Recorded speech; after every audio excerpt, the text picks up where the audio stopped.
You know, there aren't many teams that have a better set of receivers than the Vikings have. Ray Scott was saying he wouldn't trade the Viking receivers for anybody. I'd take Pittsburgh's. You know, he likes LeCount. Yeah, they got with San Francisco. Yeah. Okay. Okay, babe. Right. Okay, Tony. They're singing the anthem. Yeah. Okay, home of the brave.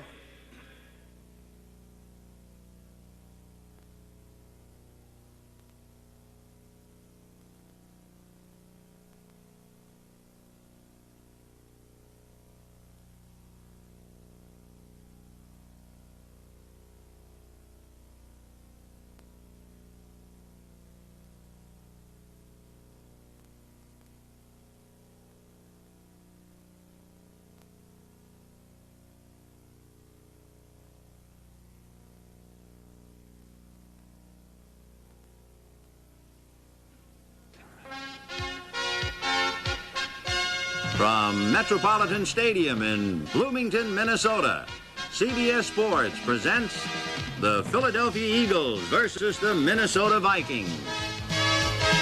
Hi, everybody. I'm Vin Scully, along with George Allen. George, it looks like we should have a wild one. Yes, it is, Vin. We should see an Eagle attack with Montgomery carrying the ball, Jaworski throwing. It's a balanced attack against Kramer. Kramer doesn't have much of a running game because of a banged-up offensive line, but we should see a wide-open football game. Let's take a look at the two young quarterbacks who had big days last Sunday. First of all, here is Jaworski having a personal high, 3 touchdowns against a very stubborn Denver ball club. And watch this pass as he hits his favorite man, Harold Carmichael, catching at least one pass now in 113 consecutive games, this one for the distance and a TD. So there was a lot of singing in Philadelphia, and there was a lot of joy in Bloomington. Here's Tommy Kramer, 395 yards he passed for, including 3 touchdowns, looking for Sammy White, and he finds him all alone for a touchdown. That's more or less what we figure to see today. Ron Jaworski throwing bombs to Carmichael, and Tommy Kramer looking for Rashad and White. Any other thoughts about the ballgame? I think the big thing will be, can the Eagles rush Kramer with 3 men? If they can't rush him, he'll have a big day. I think the Eagles' defense is a little bit stronger and better than last week's defense that they faced. Atlanta, of course, with a 3-man rush, and they couldn't put on enough heat, and so they paid for it. And as you point out, we'll see about the Eagles, who have Bill Bergey, among others, returning this year, and they look to be a vastly improved team from a club that got into the playoffs last year. And Ronell Young should be tested on the corner. Well, with all of that in mind, let's go down to the field and find out, can the Eagles finally beat Minnesota? They've lost 7 straight to them as recently as 1978. For the Minnesota Vikings, they have won the toss. They have elected to receive with Matt Blair, Tommy Kramer, and Ron Yeri. They were the captains. And for the Eagles, coming in here a mile high because they have yet to beat Minnesota in their 7 meetings. 2 years ago they met here in Minnesota, and it was a bitter 28-27 defeat for the Eagles. So they come back against the Purple, and with the Eagles, they will have the wind at their backs. That means Tommy Kramer will be passing into the wind, and Greg Pullman will have to punt, if necessary, into the wind. So the stage is shed. It should be a dandy. There's Ahmad Rashad. What a day he had last Sunday. 11 catches, George. He just ran at will. It'll be interesting to see how the Eagles try to defense him. If they play off the line, give him 7-8 yards, he'll have a big game. You have to play him tight. In seeing Tony Franklin barefoot, it reminds us to give you the weather. It is 57 degrees. That's right, 5-7 in Minnesota. So evidently summer was on a Thursday here, and immediately the fall has moved in. Eddie Payton will be the deep man for Minnesota. He's the older brother of Walter Payton, number 31. Up in front of him on the left will be Robert Miller on one side and Doug Pascal on the other. And the barefoot boot will be fielded by Eddie Payton. On the 1-2, he juggles it, and there'll be no return. So the Vikings will put it in play, 1st and 10 on their own 20-yard line. Let's take a look now at the Vikes and see how they will set up. Tommy Kramer at the wheel, his running backs, Ricky Young and Ted Brown. The fellas who figure to handle the ball, Ahmad Rashad, number 28. The tight end is Bob Tucker, and the other wide receiver is Sammy White. Riley, Huff, Swilly, Hamilton, and Huffman are up front. So 1st and 10 Vikings on their own 20-yard line.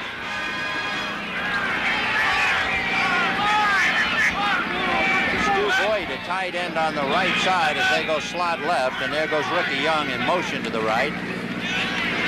Backs finally releasing. They set up a little screen for Ted Brown. He cuts at the 25 and is dropped at about the 26-yard line, tackled by Frank LeMaster. Let's take a look at the Eagle defense. A 3-man rush with Claude Humphrey playing in place of Dennis Harrison, who had a kidney injury. Then you have Charlie Johnson and Carl Hairston. Very good linebackers, Bunting, Berge, LeMaster, and Robinson. Certainly the strength of the Eagles. And the secondary for Philadelphia, Edwards, Wilson, and Logan, you might know. Roynell Young is a rookie at left cornerback, and we'll see if they try to exploit him. 2nd and 4 on the 26 for Tommy Kramer. I'll take this one. And it's Ted Brown again, fighting to about the 30 with a flag on the play. Ted Brown is the first back in quite some time that gives the Vikings outside speed. He can sweep the flanks. Here he is running up the middle. On that last play, Roynell Young, number 43 of the Eagles, was playing off the line about 8-9 yards. We might watch for Kramer trying to exploit that rookie over there like he did last week, Ben. Last week, it was Dennis Johnson who took all the heat. In fact, 11 of Rashad's catches were against the rookie cornerback. Holding. Still 2nd down. So there was holding against Minnesota. Whoever it was will not find out. Be back on the 16-yard line. I thought Kramer opened the game with a smart play, a screen pass, cut the rush down right away. So 2nd down, 14 to go from the 16-yard line. Kramer on a deep drop, throwing to Rashad, and Rashad is ridden out of bounds. LeMaster and Wilson were there. Frank LeMaster went back, and Bernard Wilson finally knocked him out. Well, Kramer's had the protection, the time to throw. If he has the time to throw, he'll give the Eagles problems. Now, he threaded the needle there. Rashad ran a short corner from the slot. So there's Bernard Wilson playing on a sprained foot who drove him out of bounds. So it's 1st and 10 for Tommy Kramer. The ball nestling on the 34-yard line of the Vikes. They send Sammy White wide right, and Rashad goes left.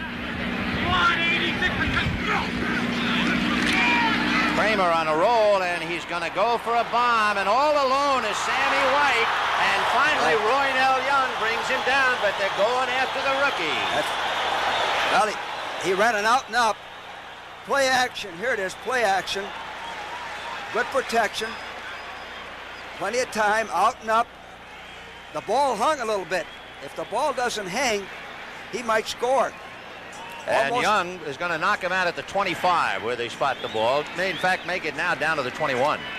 We talked about this is a big test. How are the Eagles going to defense the man that Roynell Young is covering? He's got to have help deep. He's got to play him a little tighter short. Roynell Young, number 43, a first-round draft choice out of Alcorn State, but they have burned him now. In motion goes Ricky Young, 1st and 10. And Kramer faking to Young and going deep in the end zone. No good, intended for Sensor, the tight end. And by the way, that's an interesting story. Joe Sensor was raised in an orphanage near Philadelphia. Yes. He went to Westchester State, and as he was saying before the ball game, it's almost like playing against my hometown. Yes, it's been. The Vikings send all their plays in. Bud Grant sends the plays in with 3 tight ends.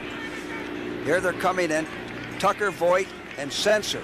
Now, both teams are on the same side of the field, so that takes some time when you get down to the other end. Sammy White comes out. Terry LeCount is now in there. He's number 80, and he goes wide left, and Rashad is wide right. Kramer's slipping, and he's going to be dragged down as he dumps the ball off. But he was hit as he slipped. Claude Humphrey got him and brought him down. Well, the field is soft, and the infield is very soft. On the last play, Young was playing off the ball about 9 yards. Sammy White comes back into the ball game, and they keep shuttling tight ends, Joe Sensor, and then it's Tucker and Voigt. So is there anything wrong about shuttling? Does it consume a lot of time, George? Well, it does then if you don't get the play in right away, and especially with both teams on the same side, when your offense is down at the other end, it could force you to take a timeout or get a penalty. Tight end is in the backfield, and the Eagles were moving. Claude Humphrey claims he was drawn off, and let's see. So does Charlie Johnson. Both men claiming that the Vikings drew them off. It is. And we'll wait for the official interpretation. It was a 3rd and 12. Well, there goes Charlie Johnson, but I didn't see a Vike move to make him move. So we'll see. So in the early going, the Vikings started on their own 20, a key pass to Sammy White down to the Eagle 21-yard line. As far as the Eagles are concerned, it's going to be pass rush. False start. Number 61 on the offense. Still 3rd down. So they will put the blame on Wes Hamilton of the Minnesota Vikings. That makes it 3rd and 17. The ball on the 27, and we can duck in the fact that New England has jumped out to a 7-0 lead over Atlanta. So 3rd and 17 from the 27. It's Terry LeCount in a slot left inside Sammy White. Rashad goes wide right. Sensor stayed in the backfield, a tight end. And they go down to the left side to Rashad, who was knocked out of bounds just shy of the 15-yard line. Then they're doing what we predicted at the top of the show. They're working on the left corner. No possession, George. Right, he was juggling the ball, I believe. Boy, Kramer can really throw that football. Let's watch this, see if he was juggling the ball. Well, he has his back to us, but apparently he saw it slip out just as he was going OB. So it'll be 4th and 17 from the 27-yard line. Rick Danmeyer won the ball game last week. In the last 25 seconds, he kicked a 27-yard field goal to beat Atlanta. And now on a 4th and 17, he will be asked to kick one 37-yard. Let's watch the center snap. Last week, the holder, Dills, got the game ball for fielding 2 low snaps. Perfect snap, perfect hold, and the kick is no good. So Danmeyer misses from 37. Early in the first quarter, the Eagles have stiffened. Kramer has come up empty, and it's the Vikings and the Eagles, no score.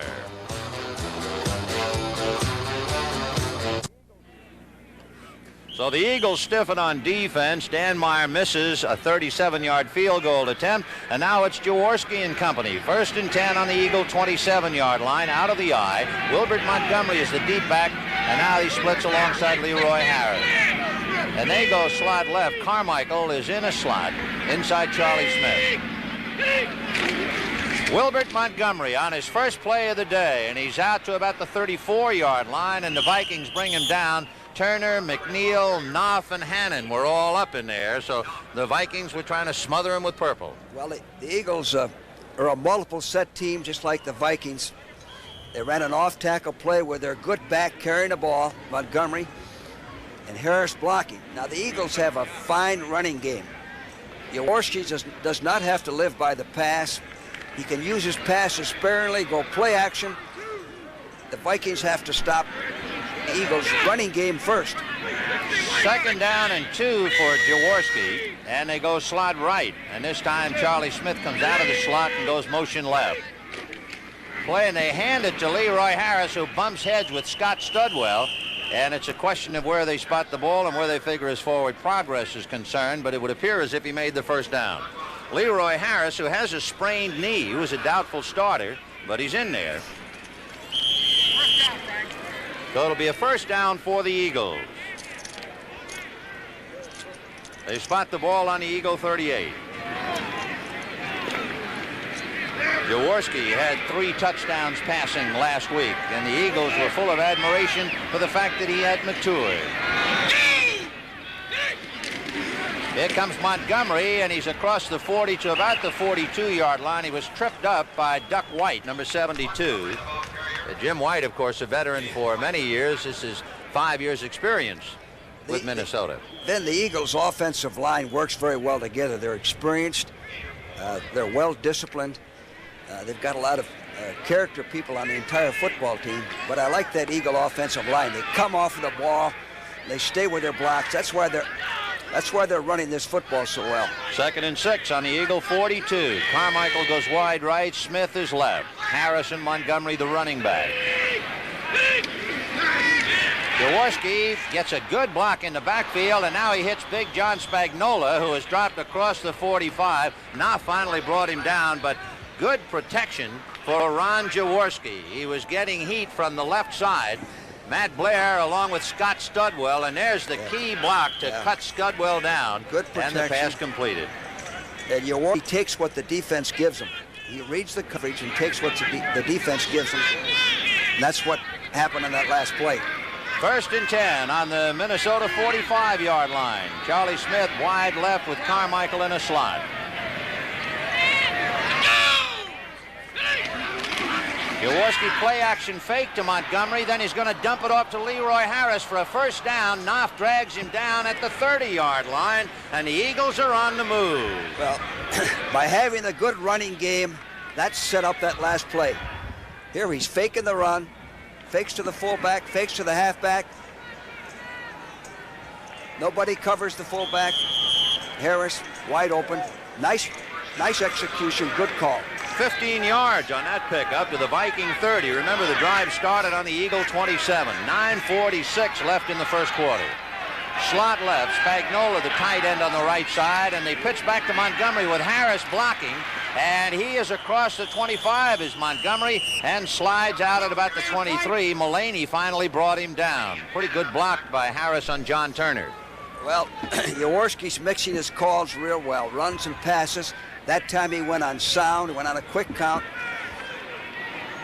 picked up 7 yards. It'll be 2nd and 3 on the Viking 23-yard line. And Jaworski, of course, having Montgomery as a running back, that just puts a lot of fear as far as the Minnesota defense is concerned. Now Montgomery comes up on a wing, and now comes back, and it's Harris, and boy, they move around a lot in the backfield. Wilbert Montgomery following Harris, and he's inside the 20 down to about the 18. George, all that shit around by Montgomery and Harris, does it work?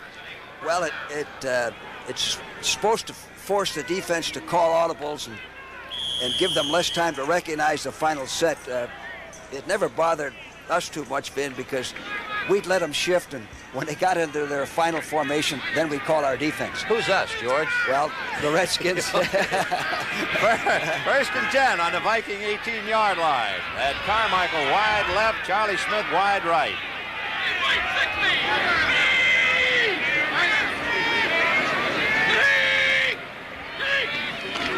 On a draw to Montgomery, and Montgomery to the 15, a good tackle. Coming up to hit him was Tommy Hannon at the 15, and he dropped to the 14-yard line. Yeah, this is a good call. He's been running, he's been passing. Now he runs a draw to Montgomery, his best back. A real fine tackle by Hannon. By the way, Hannon is usually a strong safety. They're playing left and right, what we call less and rush. They don't shift with the tight end. Vikings losing a great cornerback in Willie Teal, who just had cartilage operation, and he's out for the year. Nate Wright is back in there now to give a little extra wisdom. Carmichael wide left and Charlie Smith in motion that way. Leroy Harris driving to the 10-yard line. Leroy Harris is in better shape this year. He came to training camp. He lost 10, 15 pounds, and he's a good running back. He sure is. He holds the Eagle record for the longest run in history. He went 80 yards against Green Bay, but no touchdown. He was originally drafted by Miami and traded to the Eagles. They will give up a 1981 draft choice. Out of Arkansas State, number 20, Leroy Harris doesn't get too much publicity, of course, playing alongside Wilbert Montgomery. So it's a 3rd and 2. The ball is on the Viking 10-yard line. Harris all alone now behind Jaworski, and the Vikes were asking the crowd to be quiet. Jaworski hitting Spagnola, the tight end, and he's got himself the first down. This is a good call. Play action. The tight end runs a straight. He got a big target. The Eagles picked up Spagnola as a free agent from New England, and he's done a heck of a job for him. especially with Keith Krefley out with a shoulder injury. Spagnola has been carrying a big load and doing exceptionally well. So they will spot the ball on the 7. It is 1st and goal on the Vikings 7-yard line. Carmichael started to go on the left side, now realizes he's supposed to go wide right. And Wilbert Montgomery trying to go wide, cuts inside the 5 and is upended at about the 3-yard line. And if Tommy Hannon didn't hit him at the 3, he was gone for a touchdown. But it looked like the Eagles were blitzing on that play. They blitzed from the backside. By the way, George, Wilbert Montgomery now carrying for 32 yards. And that means he has gone over the 3,000 career yards in rushing. He only needed 14, so he has busted the sound barrier. That's Charlie Smith, number 85, coming to the pitch for the moment. And Keith Krefley, the other tight end, is in there now with John Spagnola. So 2nd and goal from the 2, and they give it to Leroy Harris, and he is in the end zone. Harris a touchdown. Well, that was a machine-like drive. Runs, passes, draws. They went 73 yards in just 12 plays. Very disciplined offense. Varied the starting count. The big play, when you think about it, was Sammy White unable to hold on to the pass from Tommy Kramer. Remember, he juggled and dropped it. Then they tried a 37-yard field goal and missed it. And then the Eagles just marched for 73 and a touchdown. And now it'll be Tony Franklin, who is 2 for 2 in field goals this year. He was 2nd last year to Mark Mosley in the NFC. And the Barefoot boy thumps it. So it is 7-0 Philadelphia. We'll take another look now. Jaworski handing it to Leroy Harris. That's Woody Peoples, number 69, bumping heads for him, and then Harris does the rest of it himself. So Leroy Harris gets the Eagles on the scoreboard. They lead 7-0. Excuse me. I'm not the same crazy coach who used to storm around the sidelines yelling at the officials. I've learned to relax, and I drink light beer from Miller. Do you know that Light's got 1/3 less calories than a regular beer? And listen to this. Light doesn't fill me up. Besides that, Light tastes fantastic. Oh, sure, there are a lot of other beers around, and you can drink any one you want. But let me tell you this. Light beer from Miller. Everything you always wanted in a beer, and less. As I was saying, I don't care what anybody else... Leroy Harris punched it over from 2 yards out. The Eagles lead 7-0. They won 73 yards in 12 plays. And look at the time, almost 8 minutes. So they have really taken a big chunk out of the first quarter. And to complicate matters, the Vikings were penalized on the point after. So the kick starts at the 40-yard line, and Eddie Payton says thank you, but no thank you. I'll keep it right here. And for Bud Grant, of course, that 5-yard penalty following the point meant no chance of a return as Tony Franklin kicked it into the end zone. Tony Franklin's developed into one of the better kickers in the league. That means 2 kickoffs and no returns for little Eddie Payton. Exactly. Now, the interesting thing to me here is how are the Vikings going to attack the rookie, Ronell Young, over there? How are the Eagles going to defense Rashad? Well, we'll take a look at it right now. Roynell Young, 43, is the marked man. He's on the left side or on Kramer's right. Rashad goes wide left. White is right. In motion is Stu Voigt. That moved Randy Logan, and here they go. A little screen to Sammy White. Looking for some purple, but all he gets is green and white. Well, he slipped. They used motion. They used... Look how deep he's playing. That's Roynell Young slipping. Slipping. And also, the receiver slipped. Good pursuit over there. We should mention that it's rained here the last couple of days. Berge, the whole team. So it is 2nd and 10 on the 20 line. The Eagles leading the Vikings 7-0. 4:27 left in the quarter, and the Vikes go slot left. Sammy White inside Rashad, and it's Ted Brown and Rookie Young behind Kramer. Pitch back to Ted Brown. He has Young and Huffman blocking, and he spins out across the 25 to the 27. And it's kind of nice to put a spotlight on Dave Huffman, number 56. He's a center at Notre Dame, and they're trying to make a tackle out of him, and he threw a good block to spring his ball carrier. Yes, they are. With Ranieri out, he's a very valuable man right now. The Vikings are hurting a little bit of tackle due to injuries. If the Vikings get Yari healthy, Myers healthy, they figure to be a lot tougher. Riley, number 78, is playing on a bad ankle. All right, it's 3rd and 3 from the Viking 27. Both backs release, a fake by Kramer, and he got away at the last minute from Humphrey. Dumps it off to Rashad for the first down, and guess who was there to be burned? Roy Nell Young. Well, that's going to be the pattern. As long as 43, Young, is off of the ball, they're going to go over there for 4 or 5 yards. He wanted to hit him a little bit quicker, but there was a defensive lineman was in his way, and he had to roll out around him. They figured out last week that Rashad caught 11 against a rookie. If they keep playing rookies against him, he's going to catch 176 passes this year. So that moves it out to the 37, 1st and 10 on the Vike 37, and Tommy Kramer looking, of course, for Rashad whenever in doubt. Here goes Ted Brown trying to follow Huff, and he slips and falls down. Bill Berge was right there, but it is very hard to cut on a somewhat soggy field. Well, he also fell because it wasn't under control. It wasn't just a soft field. Again, as Kramer came out of the huddle, his head went right over to the left corner.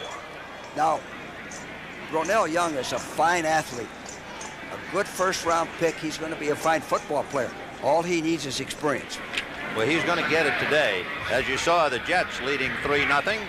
2nd and 14. The ball on the Viking 33-yard line.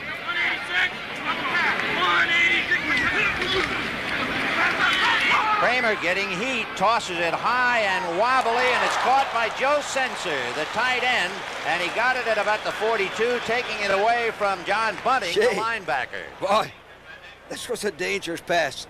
He threw this with a partial rollout, and he throws it falling away off balance. Watch the ball float out there.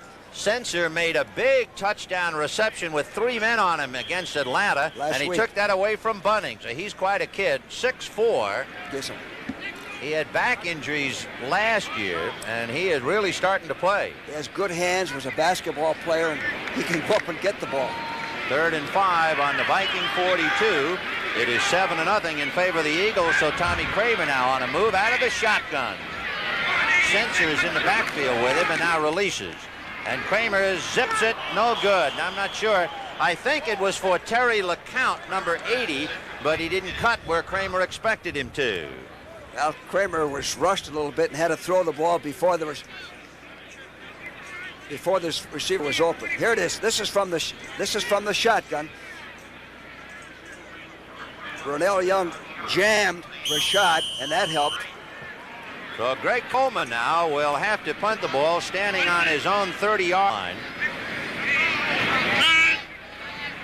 Remember, he's kicking into the wind coming out of the north. And he gets it away, somewhat end over end. John Shara following the ball, but it goes out of bounds at the 28-yard line, and that's where the Eagles will put in play. There's Greg Coleman out of Florida A&M. He was second to Bob Parsons of Chicago last year. He kicked 23 inside the 20.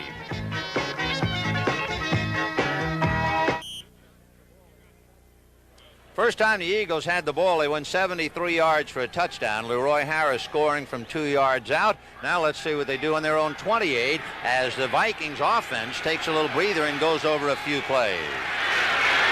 Jaworski to Montgomery, following Walter's block, and there he goes. He's chased by John Turner, and Turner is not going to get him. It's Wilbert Montgomery for 72 yards and a touchdown. Great execution on sound. That was a tremendous call on sound. He came out, put his hands, here it is, under the center. The ball snapped. It's a quick toss to the left. Good blocking by Stan Walters. Stan Walters, 75. Now he cuts back against the grain.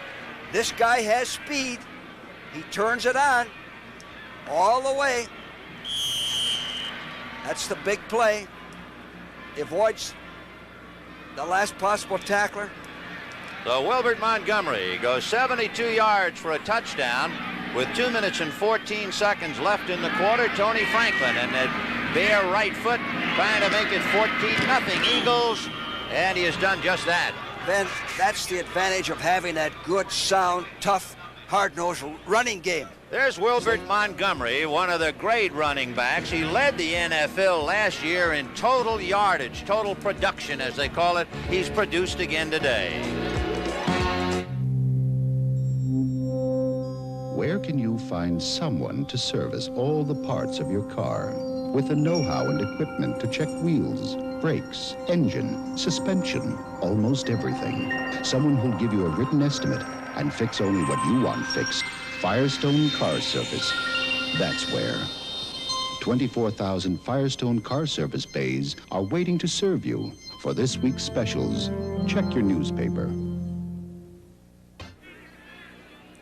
What was Harold Carmichael doing during Montgomery's 72-yard touchdown run? He was banging heads with Tommy Hannon, the safety, who was on him at the line of scrimmage. Well, the big thing on that was he's on the off side of the formation, and he stayed with a tackler, possible tackler. It shows the attitude of Harold Carmichael. Though it is 14-0 Eagles, who have never beaten Minnesota. And Tony Franklin kicking from the 35, and again almost kicked it out of the ballpark. And Eddie Payton is the most frustrated man in Minnesota besides Bud Grant. They won't let him run a kickoff. Boy, does that kid thump him. Tony Franklin. Franklin was the first kicker on a full scholarship at Texas A&M. And you might remember in college, he kicked 2 field goals against Baylor, one of 64 yards and another of 65 yards. So he kicks them out of sight. And the Eagles drafted him, I believe, in the 3rd round. He should have been a first round pick. That's right, with 3rd round, 79. That type of ability. Well, the Vikings either do something or they're threatened with being blown out of the ballpark. It's 1st and 10 on their own 20-yard line. In motion is Sammy White. Ted Brown with Ricky Young blocking on Jerry Robinson, but he couldn't get there because Hairston wrapped him up before the block. And he also slipped as he tried to cut. There's Tony Franklin cleaning off that bare right foot. How in the world anybody ever learned to kick a football barefooted, I don't know, but he has sure done it. He kicked a 59-yard field goal against Dallas last year. 3 times he kicked them 50 or more. So he makes that thing sing, and he'll keep that foot warm with a sock. A loss of 1 at 2nd and 11 from the 19 for the Vikes. Kramer going to put it up.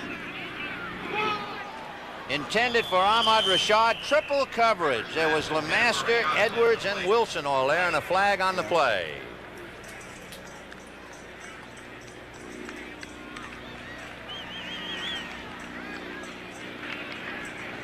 The Vikings had 1 drive starting on their own 20 that got down to the Eagle 21, sputtered, tried a field goal, and missed from 37 yards.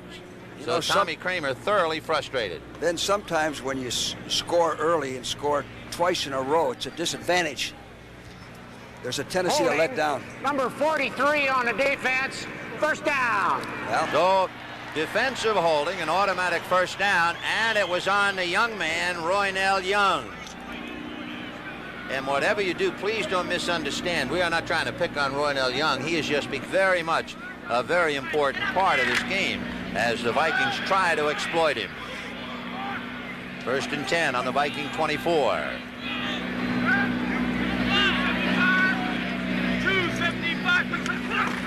Kramer throwing it over the head of Ahmad Rashad.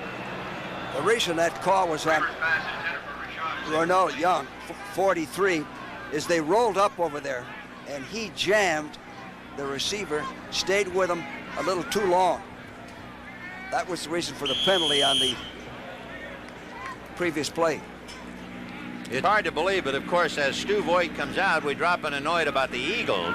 With Wilbert Montgomery, 72 yards, he has now gone over 100 for the 15th time in his career. He had 7 over 100 yards last year. 2nd and 10 from the 24. Kramer has his man, Sammy White. Roynell Young makes the tackle at the 40-yard line.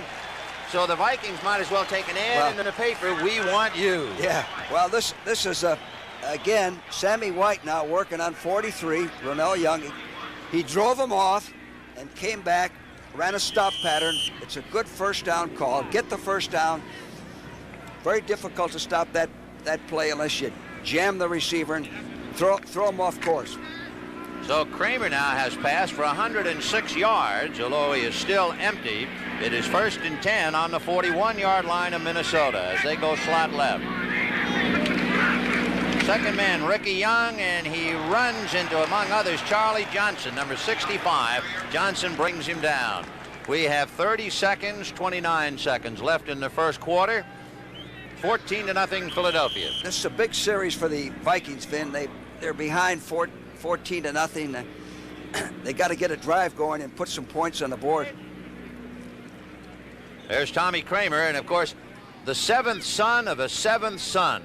He was the youngest of 11 children, so he's got to be accustomed to scrambling, George. He's a good athlete, has a strong arm, and should develop into a fine quarterback. And that's the end of the first quarter here in Bloomington with the score. The Philadelphia Eagles 14 and the Minnesota Vikings nothing. The NFL on CBS. Today's game is sponsored by Light Beer, everything you always wanted in a beer and less. And by the American Motors, Concord, Spirit, and Eagle, built to last from American Motors.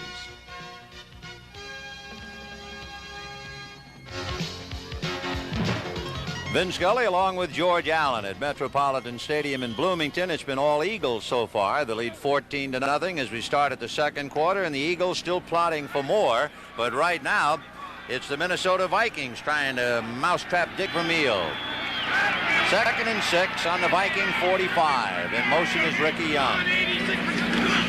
Kramer faking left, handing off to Brown. He has Huffman blocking on Jerry Robinson, and he might have a first down. In fact, he hit Bill Berge, and I think that block on Berge made it. Good call. It's a pass rush counter, gadget type of play. The Vikings' strength is their passing game, and all its complements: screens, draws, pass rush counters.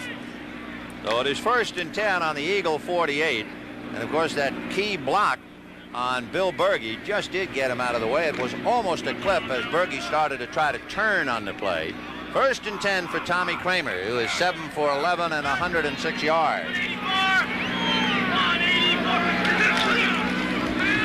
Kramer set up and going down the left side, broken up, intended for Ahmad Rashad, and sticking a finger in the pie. On the right side was the veteran Herman Edwards. Herman Edwards is a smart football player, another free agent. Now watch him come in with his right arm and reach across and knock that ball down. If he goes any other way, it might be interference. Edwards has had 16 interceptions in 3 years. That's Randy Logan coming to the sidelines for the Eagles. It'll be 2nd and 10. The Vikings trying to keep a drive alive on the Eagle 48-yard line. White is right, Rashad left, fumble, still loose ball, still loose, recovered by Ted Brown of the Minnesota Vikings. And you know why that fumble was caused? Now watch. He never had the ball, went on a quick count. The center, looked like the center snapped it before he was quite ready. The Eagles were using their nickel defense, and they had 4 down linemen rather than the usual 3. Alertly, Ted Brown, the running back, was there to fall on it. So Ted comes to the sidelines. He had knee surgery last year. So it's 3rd and 10 on the Eagle 48. Sensor, the tight end, is in the backfield now with Ricky Young, and Sensor stays in to pick up and block. Kramer down the middle, no good. Broken up by Roynell Young as he broke up the play to Ahmad Rashad. A heck of a play by Roynell Young. Now watch him. They got Rashad working on him, one-on-one. He doesn't drive him off. He comes back in, gets the left hand in, knocks the ball down. Big play. Big play indeed for a boy we have had the spotlight on because of the fact the Vikings have been trying to avoid him, and they have done fairly well, but now he's starting to answer back. So Greg Coleman will be punting 4th and 10, standing on the Viking 40. John Shara back on the Eagle 5-yard line, and he will just let it kick into the end zone where the Eagles will put it in play. 1st and 10 from their own 20-yard line. So we have 13 minutes and 50 seconds left in the second quarter, and the Vikings are trying to find a solution. It's all Eagles, 14-0.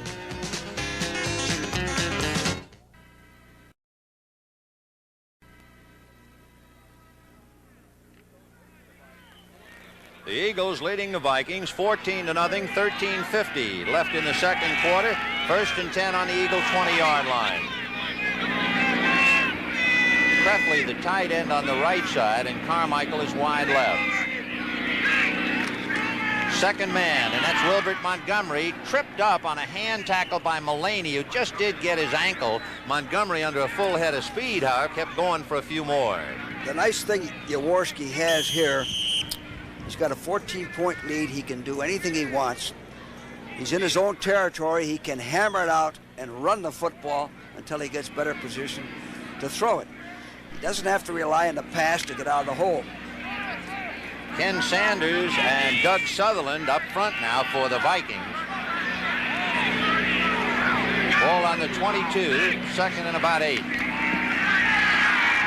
Jaworski intercepted by John Turner. Carmichael had his back on the play, and Turner's going to be driven out of bounds at the Eagle 35-yard line. Yeah.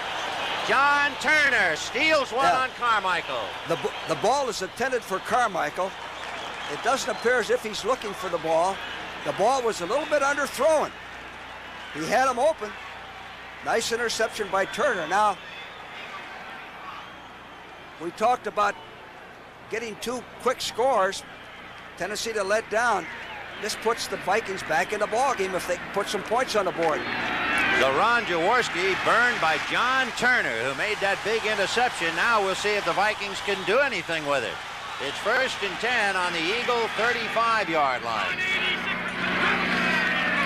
Kramer under some heat from Humphrey, and Claude Humphrey brings him down at the 49. A big sack worth 14 yards. That was a big play. This is what Claude Humphrey does so well, rush the passer.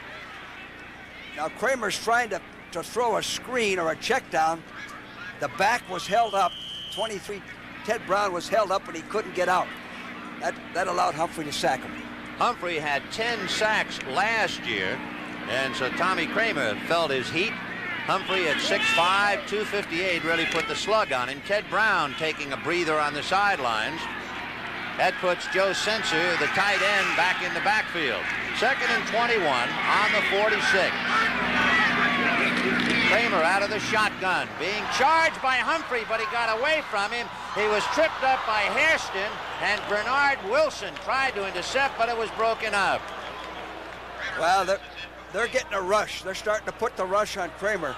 He's very fortunate this ball wasn't intercepted. Quite a gamble to try to get rid of it. But Claude Humphrey couldn't get him, and then Carl Hairston was knocked into him and tripped him. So the bad pass, and it was dropped. Wilson unable to hold on to it. That makes it 3rd and 21. Ball on the Eagle 46-yard line. Rashad left. Robert Miller is in there now with Sensor out of the shotgun. And LeCount is in there with Sammy White. Kramer just did get by Humphrey. No good. It was intended for Terry LeCount, but Claude Humphrey's going to wear him out. Usually you have a little more time to throw in the shotgun, but Kramer was rushed all 3 plays. Now watch the pressure on him. Shotgun. He's looking downfield, steps up. Claude Humphrey right in, coming in from the side. So on a 4th and 21, Greg Coleman punting from his own 42-yard line. Standing deep for the Eagles is John Shira on the Eagle 10-yard line.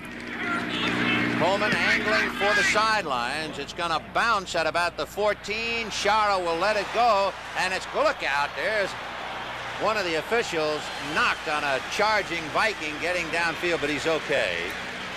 And the ball will be spotted. There's the official shaken up, but able to smile about it. They'll spot the ball at about the 7-yard line, where the Eagles will put it in play. 12 minutes and 12 seconds to the half. It is 14-0 Philadelphia. If if you give up your luxury car for the gasoline shortage, are you gonna miss all that plush carpeting? Are you gonna miss those big, comfortably upholstered seats? Are you gonna miss that power steering or those little creature comforts like a digital clock or a coin box? Not if you buy our Honda Accord LX. It's got all those things and more. Why not give up your luxury car for a luxury car? Honda, we make it simple. Real tea on ice? That's nice. Real needy on ice? That's nice.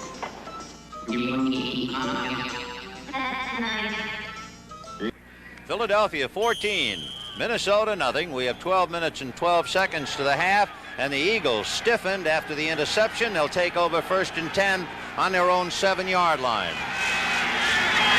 Harris and Montgomery behind Jaworski. In motion is Fitzke. Jaworski to Montgomery. Bumps into Perot, flag on the play, and purple all over Montgomery. Friends, this telecast presented by authority of the National Football League, intended for the private use of our audience. Any rebroadcast or other use of this telecast without the express written consent of the Minnesota Vikings and the National Football League is prohibited. Looking on the sidelines is a first-round draft choice for the Minnesota Vikings, Doug Martin, who just joined the ball club. He has a brother, George, who's a defensive end for the New York Giants. They've had him on two-a-days, but the best way to get him in shape is activate him and play him a little bit. That's the only way you can get in shape when you report this late in missed training camp. He joins Mark Mullaney and James White as first-round draft choices for the Vikings, playing up front. Jeff Seaman was a first-round draft choice, and he's been banged up and has lost his job for a while to Scott Studwell now. Martin's quick. Holding by number 50 of the offense. It's still first down. And should be able to rush the passer. He should be a good defensive end. So the ball moved back, as you see, Atlanta and New England, 14-14 in the second quarter. 1st and 13, the ball is back on the Eagle 4-yard line.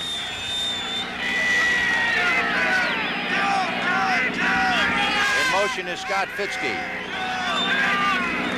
And they give it to Harris, who is bumped and straightened up right at the line of scrimmage and then hammered back. Jeff Seaman, among others, there to hit him, and the first man to hit him was corner pattern, 42 yards in 8 plays. Rick Danmeyer's conversion is good, and so Minnesota coming back, getting on the scoreboard and cutting the Eagles' lead in half. It is Philadelphia 14, Minnesota 7, 6:35 to the half.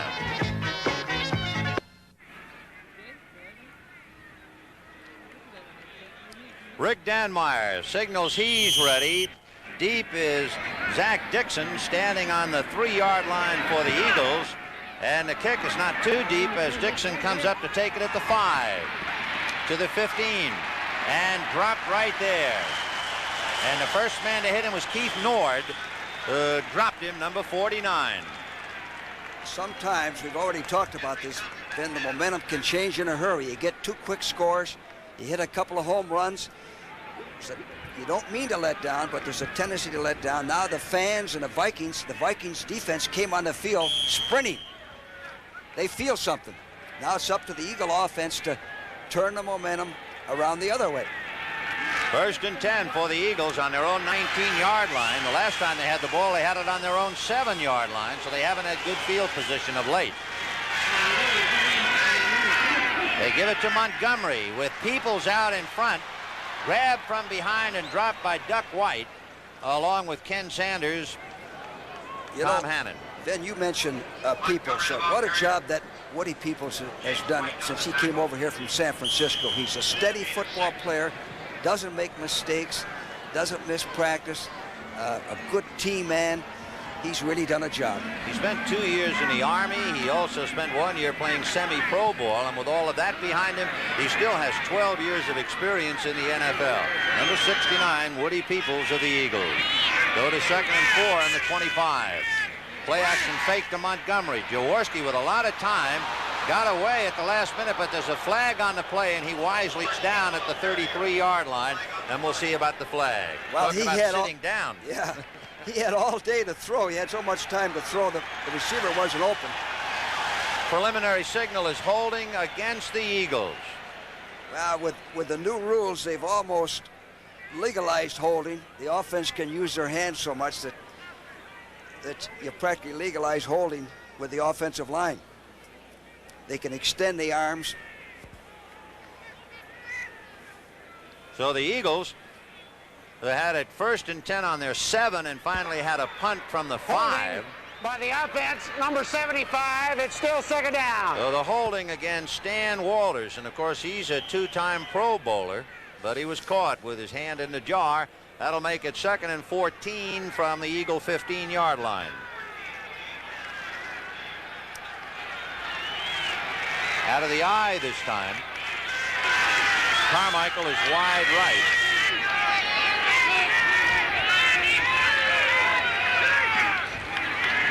Jaworski under some heat dumps it off to Montgomery, who falls down at the 10, and now the Vikes make sure he stays down. Something interesting is taking place here. Since the Vikings have employed the 3-4, they've had quite a bit of success stopping the Eagles' short passing game as well as the running game. Now that play would have gone for good yardage except he slipped. Now this is Len Stiles, who's the special team coach and works for the tight ends. Does a heck of a job for the Eagles coaching. He sends in hand signals. All right, it is 3rd and 17. The ball on the Eagle 12-yard line. 4:55 to the half. Jaworski on a draw to Leroy Harris. Ran into a crowd, tried to go outside, and there's a crowd of Vikings. And has the defense ever come alive? Well, just what we said, that the tide has changed. The Vikings are taking over on defense. The Eagles haven't done anything in the last 3 series. And now the Vikings again should have field position to maybe tie this ball game up. Max Runiger will be kicking into the wind out of the end zone. He was the number 3 man in punting. That's Eddie Payton. Last year, his punts averaged only a 5.9-yard return. But he's in the wind, and Payton hasn't had his hands on the ball yet today. The kickoffs had chased him out of the end zone, and one punt went out of bounds. Runiger gets it away high, but the wind is going to cut it in half. And Payton makes the catch, but he's already 3 yards out of bounds. But at least he touched the ball. He's been dying to do that. That's the first time today. And now the Vikings, remember, have had it 1st and 10 on the Eagle 35 and couldn't move. The next time they got the ball, they had it 1st and 10 on the Eagle 42, and Rashad scored a touchdown. And now the Vikings have it 1st and 10 on the Eagle 35. So they are in a golden opportunity to catch Philadelphia with 3:52 to the half. 1st and 10 on the Eagle 35. Rashad comes right. Sammy White goes left. Stu Voigt is the tight end. Young and Ted Brown the running back. Both backs release. Kramer has it go right through the hands of Jerry Robinson. He's lucky that wasn't intercepted.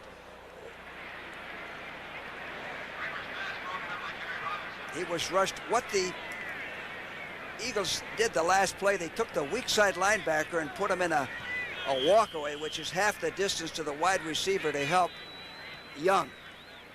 Well, I see where the Rams are leading the league in television appearances. They've been on the air twice. The owner has been on, and now Jack Youngblood will be on at halftime. How do you do? 2nd and 10 on the Eagle 35. Kramer out of a shotgun.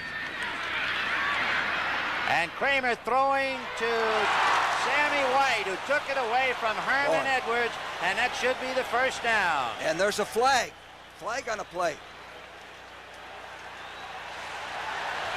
This is a great catch by White. Now watch this. The ball's thrown a little bit behind him. The defender was right there with him. Good coverage. So the Vikings 1st and 10 as they move the ball, and there will be a penalty tacked on. Here's the call. Roughing the passer, number 65 on the defense, first down. Charlie Johnson trying to put some pressure on Ron Kramer. Not only pressured him, but he roughed him. And it is 1st and 10 on the Eagle 12. So the Vikings, who looked like they were going to be buried, have come back to the Eagle 12 yards away from tying it up. We'll take a look at that roughing the passer. Kramer moves around just enough to avoid the rush. Yes, he was hit late. The ball was delivered. It's a good rule to protect the quarterback. Ted Brown in motion to the left. Kramer on the 12-yard line, looking to the corner for Tucker. No good. Bernard Wilson down there with Tucker. Then what this is coming to is what we talked about at the top of the show. Pass protection by the Vikings, pass rush by the Eagles. Pass rush, pass protection. And that's the way I think it's going to be the entire ball game. Right here, what we're seeing now is whether the Eagles can put enough pressure on them and cover, or whether the Vikings can get the time to throw. Statistically now, the game has changed considerably. Not this game, but the NFL. It is becoming all passing. The running game, like the Buffalo, has slowly but surely disappeared. Go to 2nd and 10 on the 12. And again, the shotgun. Here comes Hairston, but he gets bumped out of the play, and the pass no good. Defended there by Wilkes against Joe Sensor, the tight end. Well, he was rushed. Let's watch this. The top of the screen, watch Hairston come right in there, made him throw the ball before he wanted it. The best pass defense in the world is rush the quarterback. So it is 3rd and 10 on the 12-yard line, and Tommy Kramer trying to come up with a solution to get even. Remember, the Vikings have won 7 straight against Philadelphia. They have never lost to the Eagles. 3rd and 10 on the 12. Kramer into the corner, off the hands of Sensor, picked up by Bernard Wilson. He's going to be dragged down by Sammy White at about the Eagle 18-yard line. A big interception by Bernard Wilson, who was playing on a bad foot. Looks like this ball was thrown a little bit behind and short. Yeah, he tipped it. It was behind Sensor. Alert play by Wilson. By the way, Wilson's an underrated free safety. He's a good football player. He was also an assistant bank manager in Nashville 2 years ago, so I guess you could really call him a money player. Very good. 1st and 10 on the Eagle 18. So Jaworski and company, they dodged a bullet. Now let's see if they can eat it up with 3:20 to the half. It'll be Wilbert Montgomery, and dragged down by Matt Blair from behind at about the 28-yard line. And boy, what a ball player is Matt Blair. Oh, he is. He's a, you know, some guys do nothing but make big plays. Then there are other players that won't make a big play maybe their entire career. Matt Blair has always been a big play guy, whether it's defense, special teams. Give you an idea, Matt Blair last year blocked 5 points and is probably the biggest single big play man for the Vikings since Alan Page. Tremendous. So a 9-yard gain by Wilbert Montgomery. That's 2nd and 1 on the Eagle 27. Play action fake to Montgomery. Jaworski going to Carmichael, no good. John Turner was there with him, and Carmichael evidently trapped the ball. Ben, I don't think Carmichael's had his catch yet today. Not yet. Not yet. He's got 113 consecutive games with at least 1 reception. They have thrown the ball to him, and it was intercepted, remember, and then that one was short hop. So it's 3rd and 1 on the 27. Well, here's where you want to get the first down and change the momentum a little bit here. The offense, the Eagle offense, hasn't done much the last 3 series. 3rd and 1 from the 27. The Eagles had Charlie Smith wide left with Carmichael in a slot. Harrison Montgomery behind Jaworski. And it's Montgomery, and Scott Studwell tried to get him by the head and just missed him. If you look at that again, you'll see 55 sail through the air and just miss him. Watch this. This is an M. Hunch play. Hit him around the shoulders. You aren't going to bring a good back down that high. That was a big miss. It gave them the first down. It was a 3rd and 1. If Studwell is able to knock him down, the Eagles would have been forced to punt. Instead of they keep it 1st and 10 on their own 30-yard line. Carmichael right and White goes left. Jaworski to Wilbert Montgomery on a screen, and Studwell spins him, and then Turner knocks him down as he gets out to the 32. You know, Studwell's a very active linebacker, number 55. He's in there in place of Seaman. He's covering from sideline to sideline. So we're inside the 2-minute warning here at Metropolitan Stadium in Bloomington. Overcast and a fallish day, 57 degrees with a wind coming out of the north, which means it is into the faces of Ron Jaworski and the Eagles. The Eagles, however, flying wind or no wind, they're leading 14-7. This 34 defense with Mullaney, White, and Saunders taking out Holloway has given the Eagles some problems. 2nd and 8 on the Eagle 32. In motion now, Leroy Harris just comes up. Long count by Jaworski. Jaworski down the middle, and a great catch by Charlie Smith at midfield. He had to extend both arms and just caught that with his hands. Now that was an audible. This was an audible. And he hit Charlie White on a stop pattern. Nice catch, way up high. 1st down. So Charlie Smith making a reception to keep the Eagles on the move. That'll spot the ball on the Viking 48 as Ron Jaworski huddles with Dick Vermeil. Vermeil was lavish in his praise after last week's game, saying Jaworski played a beautiful game. He has matured now, and he has really come of age. Well, this whole team has. This is a better football team than a lot of people realize. They're well coached. Dick Vermeil works them hard. They're disciplined. He has a fine coaching staff. The reason Jaworski called an audible is that the Vikings faked a dog. He thought they were going to dog, and that's why 20 Harris stepped up to pick up the blitzer.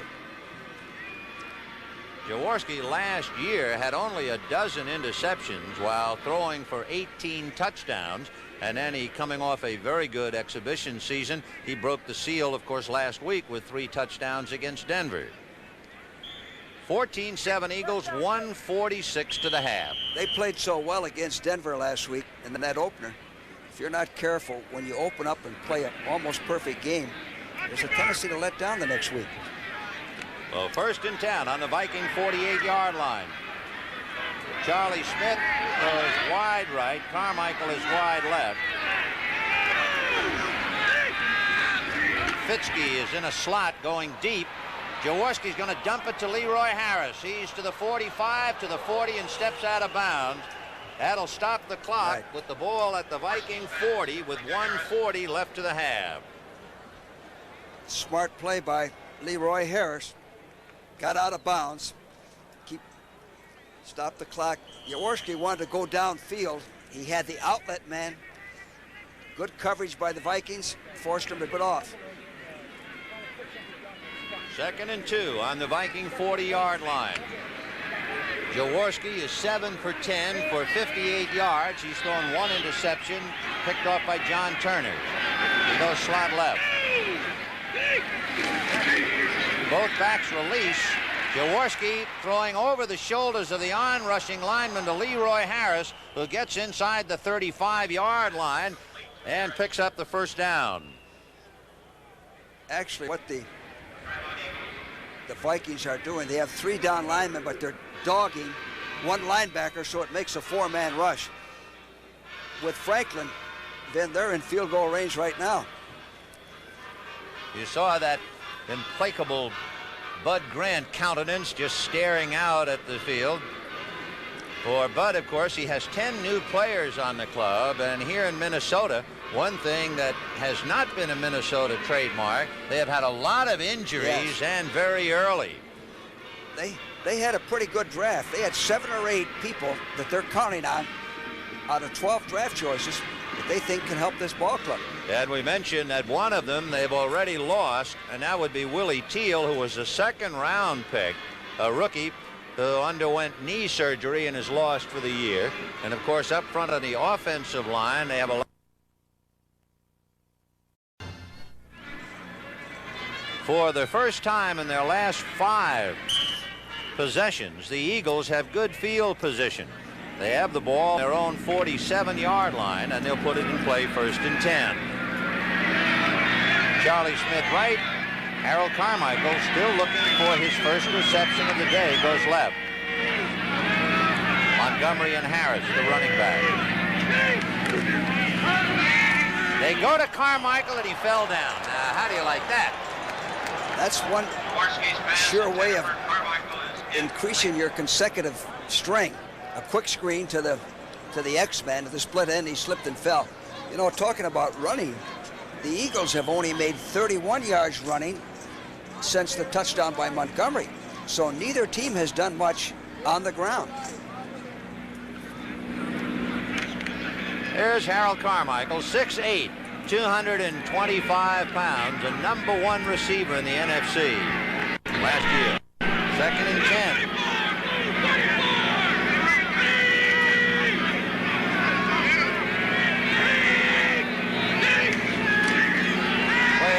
Fake by Jaworski. He's got time to go to Montgomery, and he falls down after making the catch. Well, again, Vin, I know I'm repeating myself. He wanted to go downfield. Carmichael is doubled. He has to come off of Carmichael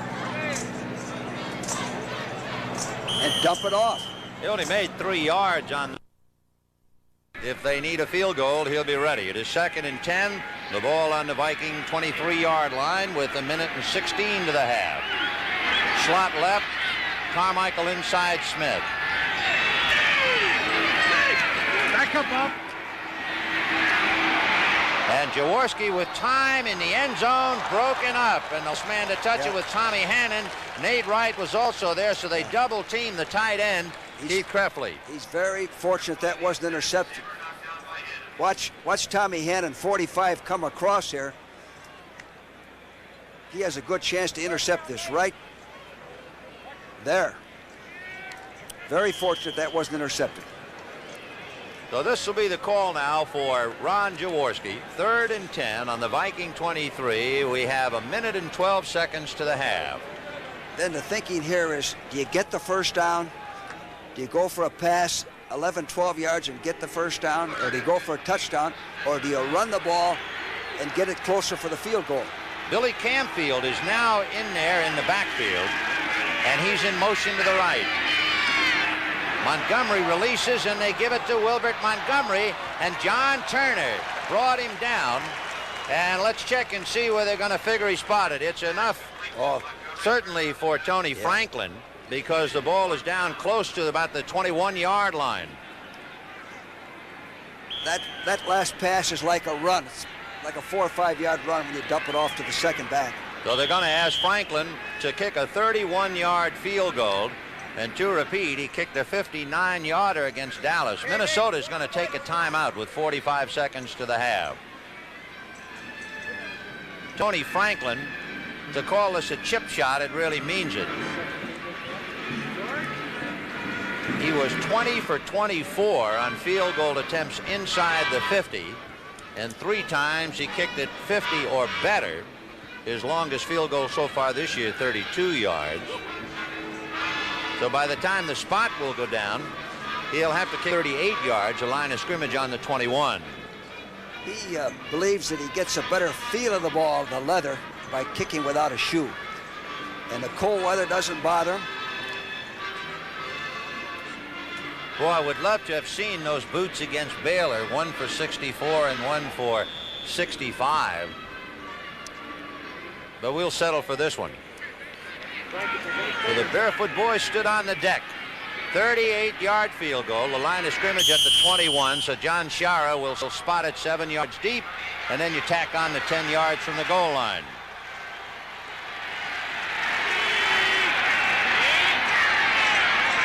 Whoop, a lot of movement. Naturally, the Vikings claimed they were being drawn off, and they were. It was a legal procedure against the Eagles. So we had another 5 yards. Last week, on Thursday night, Vin, when we saw that 5 yards, when Reggie Doss jumped off sides, that was just enough for Ypres to kick that field goal that made the difference. False start, number 69 on the offense. Well, this time it's against the Eagles, so you'll add another 5. The spot will be at the 33-yard line, so it's a 43-yard field goal attempt by Tony Franklin.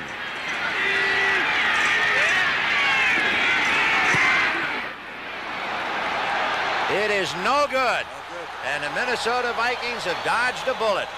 Plenty long, went over by 8-9 yards, but to the right.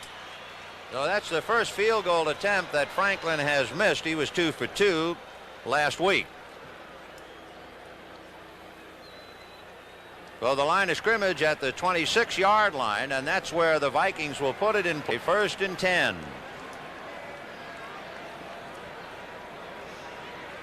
We have 40 seconds to the half. Does Kramer crank up and go the distance? I would think so. With his receivers, with Rashad and White and the rest of the receivers, he's got a chance to get down there and at least get in field goal range. Well, we'll see now how he does it. Sammy White goes right. Rashad goes left. He's getting some protection. Humphrey can't get at him, but it's off Cincer's hands, and then he tried to one-hand it and couldn't do it. He was battling Bill Berge. And again, I think we'll see that the ball was thrown behind him. Usually if a ball's thrown behind, there's a chance for a deflection and for the defense to intercept it. And that's what happened on that last play. So Tommy Kramer, 2nd and 10, down by 7 with 35 seconds of the half. He broke in, scoring 3 touchdowns with 12 minutes left in the game against San Francisco. I remember that. So this is nothing new for him. This time he surprises a few people by handing off to Ted Brown. You have 27 seconds and counting. He has a quick release. The next time you see Kramer throw that ball, he releases that ball so quickly. 17 seconds to the half. Flag on the play. I think the Eagles were offside. Carl Hairston. They dumped the ball off to Ted Brown. He loses it going out of bounds, so he's still possessing it. And they also get a first down. And the clock stops at 7 seconds. You're right. The Eagles were offsides. Yeah, without a doubt, the man who moved was Carl Hairston, the right end. So 7 seconds to the half. 14-7 in favor of the Eagles, who got out in front 14-0. Then the Vikings came back and got down to within a chance of tying it up and couldn't do it. Then I would think here he's got to put up a bomb to either Rashad or White. He's got 7 seconds. I was just going to say, I'm wondering about Terry LeCount. Offsides, number 78 on the defense. Penalty is declined. It's a first down. All right, Carl Hairston was definitely offside. Terry LeCount, who was a big play guy, is now back in there for Minnesota. LeCount, number 80, there he is. Bob Tucker is the tight end. So you have Rashad, White, and LeCount all going to the right side. Boy, you talk about a relay team. Watch those 3 rabbits go. That's what it is. So all 3 go down the field, and Kramer throws it as long and as far as he can. No good. And the closest man to it was Bernard Wilson of Philadelphia. 1 second left. So it stopped the clock with a second. I guess you call that trips, don't you, when you have 3 receivers on one side? Trips right and trips left. He can do the same thing now to the other side. Would you, or would you say to the same side? Does it make any difference? Well, I'd try to work on their most inexperienced or weakest defender, and if it's 43 young, then you'd stay to the same side. Ted Brown is coming out of the backfield. Doug Pascal, number 40, is now in there. Now Rashad comes out. So in a big moment, Rashad will come out, and it's Kevin Miller, number 87, coming this way. So you have Terry LeCount, number 80, Kevin Miller, number 87, Sammy White, 85. Again, trips.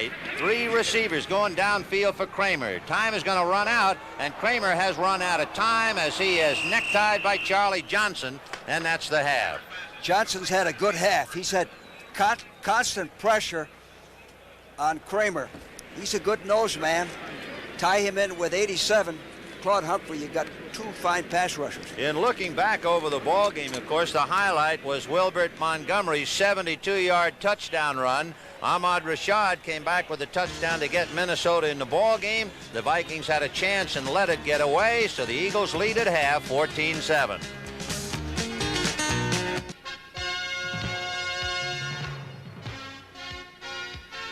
The preceding message was furnished as a public service by the National Football League.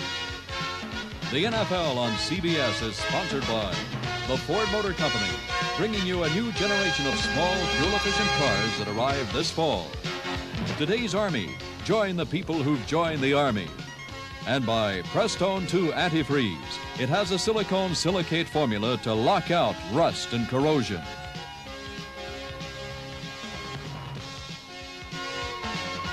Hi once again, everybody. Vin Scully along with George Allen, Metropolitan Stadium in Bloomington. The Minnesota Vikings have beaten the Eagles 7 times, all 7 meetings in the past. But right now, the Eagles are leading Minnesota 14-7, and they were doing it on plays like this. Leroy Harris busting over from 2 yards out, culminating a 12-play drive that went 73 yards. Then Wilbert Montgomery in the most explosive run of the day. That's Stan Walters, number 75, lowering the bloom on John Turner, and that's all Wilbert Montgomery needed to open the door. No chance that Dave Roller, number 76, was going to catch him, and it was Montgomery going into the end zone for the touchdown. That made it 14-0 Philadelphia, and it looked like the Vikes were really in for a bad day. But then Jaworski was passing to Carmichael. Carmichael, with the pass underthrown, had to watch John Turner make the interception. And Turner bringing the ball back into Eagle territory, putting them in pretty good shape on the Eagle 35. And Kramer looking for one of his favorite receivers, and that would be Ahmad Rashad. And he cranked it down. Number 28 is Rashad, making the reception and the touchdown. So that made it 14-7. It looked like the Vikings were going to tie it up. Kramer going into the end zone. This one off the hands of Joe Sensor and picked off by the Eagles' Bernard Wilson.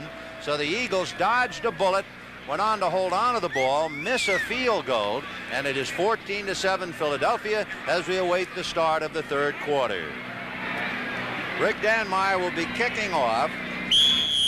Dixon flanked by Giamona and Camfield. And the kick is deep. So Zach Dixon will take it on about the 2. He's to the 10, 15, and stacked up at the 16-yard line. Down to get him was Nord, and he has really been a terror for the special teams. Keith Nord, 2 years at St. Cloud State. Well, the Vikings have had excellent coverage on 2 kickoff returns. When you hold the kickoff return team inside of the 20, that's outstanding. First and 10 on the Eagles' 16-yard line. The Eagles have not had good field position. And looking back, they had it first and 10 on their own 7. They had it first and 10 on their own 18. Now they have it first and 10 on their own 16. Jaworski with Montgomery, the deep man, out of the eye, and Carmichael goes left. Charlie Smith goes right, and Smith in motion. Keith Krefley is the tight end for Philadelphia. Here comes Montgomery with Harris blocking. And fighting off the block was John Turner, number 27. He took Harris's best shot and still got Montgomery. You know, Ben, the Vikings are staying with that 34 defense, which is a little better to stop the wide plays. You got that extra linebacker flowing over there. I've always felt it was more difficult to sweep a 34 team. The only time the Vikings are going to the 4-man front is in a sure passing situation. So Bud Grant looking on as his defense tries to stiffen. It'll be 2nd and 3. The ball on the Eagle 24. Pick up at 7. This time Leroy Harris butting heads, and he didn't get anywhere. Mark Mullaney at the bottom to stack it up. And coming in is John Spagnola, the tight end. He gives them a big target with Spagnola and Carmichael in there. You have 2 big targets. Coming out is Charlie Smith, so they're using 2 tight ends, Keith Krefley and Spagnola. Green Bay leading Detroit 7-6, and you can see Buffalo now leading the Jets 13-3 in the third. So a big third down play, 3rd and 3 from the 24. With the 2 tight ends over the middle, a play action fake, and Jaworski now throwing to Wilbert Montgomery. Knocked out of bounds by Knopf and picked up the first down. So good fake into the line by Leroy Harris. Excellent fake. They made the play on him. Now he has Carmichael going deep. He was looking deep for Carmichael, but he was covered, and he got the first down, dumping it off to the back. He got it out to the Eagle 31-yard line, so they have moved it from their own 16 for a first down on the 31. 3rd and 3 is runner pass, and that's the situation he was in that time. 1st and 10 for Jaworski. Charlie Smith back in the game wide right. Carmichael still looking for his first of the day. And it was intended for Leroy Harris, and he fell down. And there's a flag on the play. You know, Ben, the Eagles' passing game to date hasn't been much of a threat to the Vikings. Jaworski is 10 for 15, but only for 72 yards and 1 interception. Kramer is 14 for 31 for 162 yards, a touchdown and an interception. The Vikings defense has done a good job of taking the passes away downfield. In a moment we will get the call on that penalty, and apparently it is against the Eagles. Forcing him to dump it off to the backs. Perhaps a holding call to try and buy a little time for Jaworski. Holding number 76 on the offense. Still first down. That's Jerry Sizemore, who was picked off for holding. Mark Mullaney was putting the heat on, and Sizemore grabbed those double sevens. So it is 1st and 20. The ball back on the Eagle 21.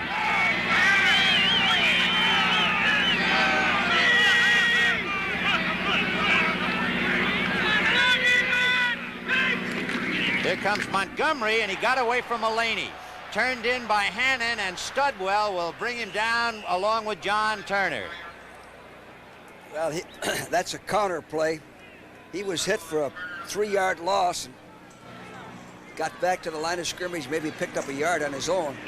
I like to see that rather than try to throw all 3 downs, get some of it back on first down, run the football.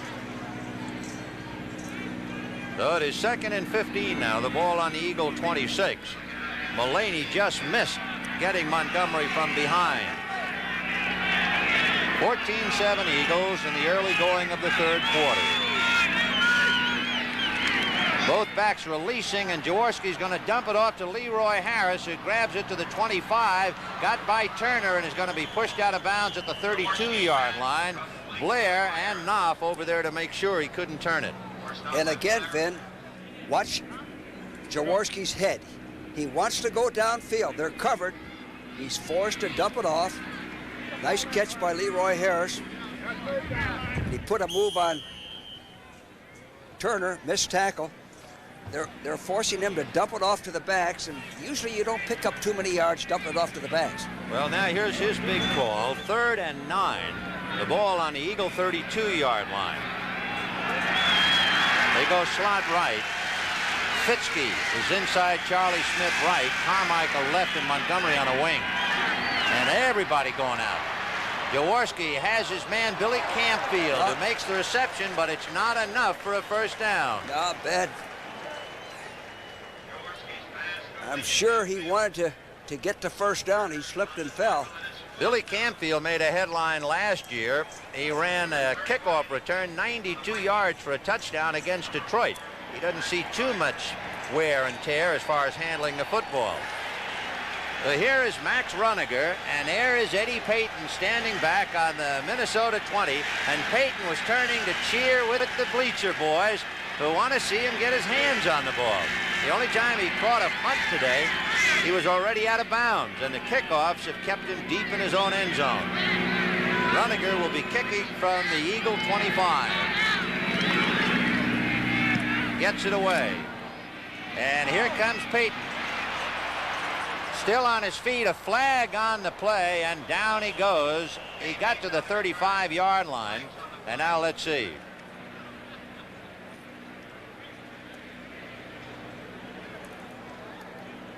There's little Eddie. Eddie Payton, the older brother of Walter Payton. Not much of a chance on that. Good coverage. The Eagles have fine special teams. Tell you one reason why Payton is with Minnesota. He was originally a free agent with Cleveland, and against Minnesota in 1977, he had a 98-yard kickoff return and an 87-yard punt return. So the old story, you can't beat him, join him. Minnesota wanted him, and they've got him. Here's the call now on the penalty. Clipping. Personal foul, clipping. Number 81 during the run back. It's 1st and 10. And the 81 is the tight end, Joe Sensor. He's the kid from the Philadelphia area playing for Minnesota. Well, with 11:22 in the third quarter, 14-7 Philadelphia.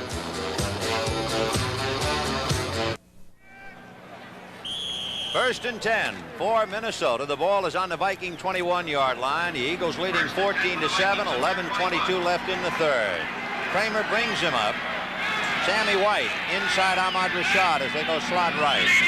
Ricky Young and Ted Brown, the running back.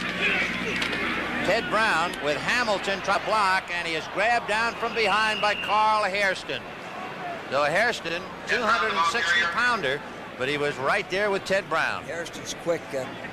The Vikings aren't going to run much against this Eagle defense. On this last play, a little different look. The Eagles rotated right to the flanker, right to Rashad. So they're helping Young. They're giving him some help deep. Second on 11, a loss of 1, and the ball back on the Viking 20-yard line. Sam White comes right. This time Rashad goes the other way. Tucker is the tight end on the right side. Kramer on a drop, fakes once. Still looking desperately and throws it in the dirt. Bob Tucker was there. And let's see. It looks like intentional grounding. I don't. Tucker was right at the ball. Bob Tucker, number 38, in the left-hand side, is right there on the ground.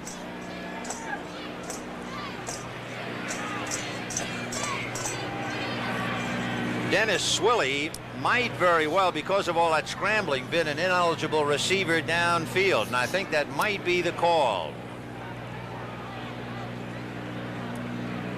Both Swilley and Hamilton. On a busted play like that, of course, that's a nightmare to have all those linemen moving around. And with a wet field, a slippery field, you can't move around too much. It was second on 11, and of course they're going to lose it down as well and put the ball on the 10. Lineman down the field during the pass. Number 61 of the offense. Wes Hamilton. Still second down. They'll make it second and 21. In taking the penalty, charge against Wes Hamilton. Number 61 is Wes Hamilton, and he starts to move out, and there he goes.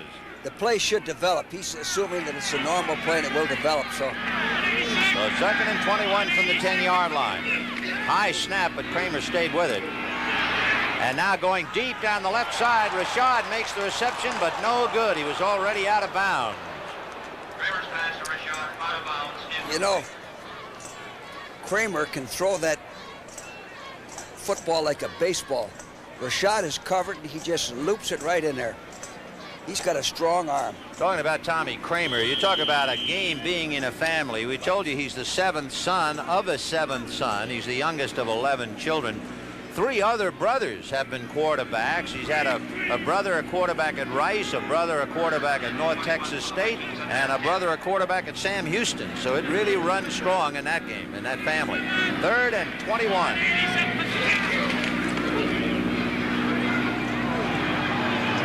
A low pass to Joe Sensor, and the tight end made a good shoestring catch, but he has to go out of bounds at the 23-yard line.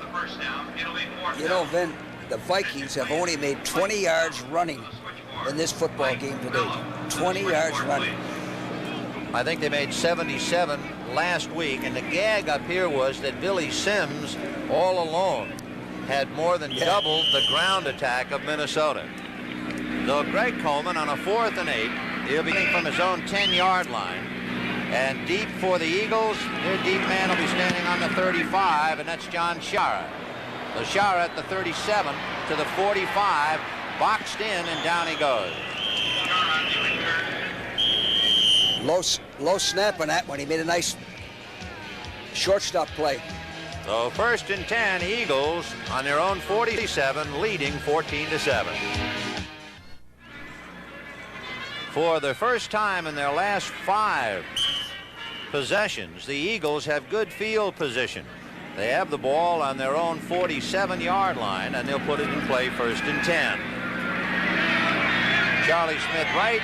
Harold Carmichael still looking for his first reception of the day, goes left. Montgomery and Harris, the running back. They go to Carmichael, and he fell down. Now, how do you like that? That's one sure way of increasing your consecutive strength. A quick screen to the X-man, to the split end. He slipped and fell. You know, talking about running, the Eagles have only made 31 yards running since the touchdown by Montgomery. So neither team has done much on the ground.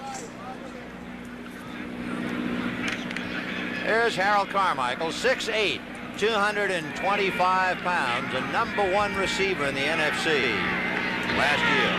2nd and 10.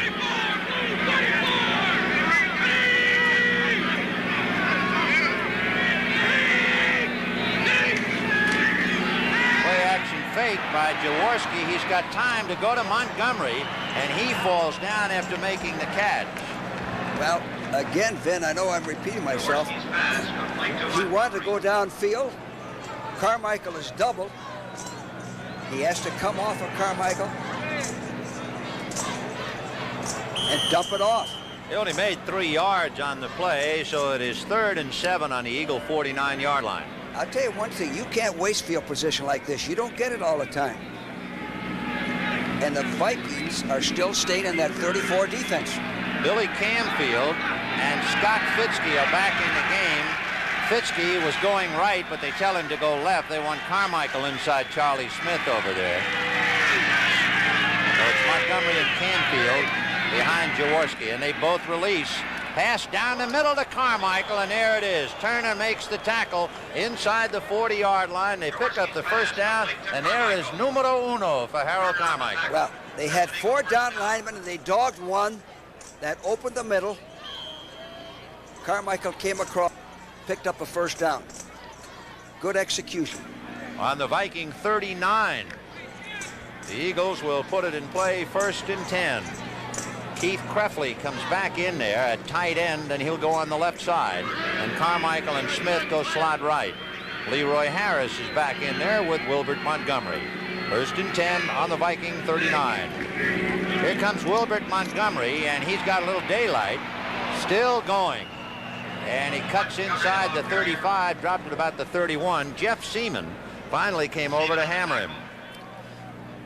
Wilbert Montgomery made a good move on that missed tackle. You sometimes say, well, a guy missed a tackle. When you get a guy like Wilbert Montgomery with his speed and size and the elusiveness he has, you're going to have missed tackles. He has now carried the ball 14 times, and he's averaging 10 yards a carry, 143 yards, but of course he had one for a touchdown of over 70. 2nd and 2 for Jaworski on the Viking 31.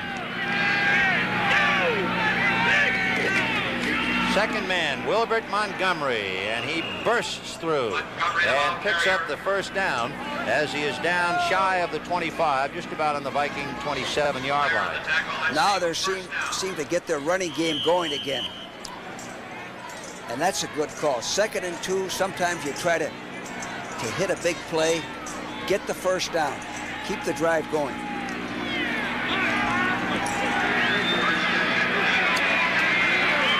First and 10, the ball on the Viking 27-yard line. Remember, the Eagles started on their own 46. Jaworski, a fake left, going deep in the end zone, no good. Flag on the play. Bobby Bryant and Wilbert Montgomery were bumping heads, and there'll be 2 flags thrown in that area. As he tried to turn upfield, number 20, Bobby Bryant, jammed him. No bumps after 5 yards. And naturally he overthrew the receiver because he was jammed. Bobby Bryant, the veteran, 12 years from South Carolina in the NFL. We're waiting now for the officials to make the call. Red Cashin is the referee, and here comes the redhead. Holding number 20 on the defense. First down. So Bobby Bryant guilty of holding. It'll be 1st and 10. The ball spotted on the Viking 22. And Bobby did the smart thing. You don't give him a cheap touchdown. Jaworski is 14 for 20 for 99 yards, no touchdowns, 1 interception.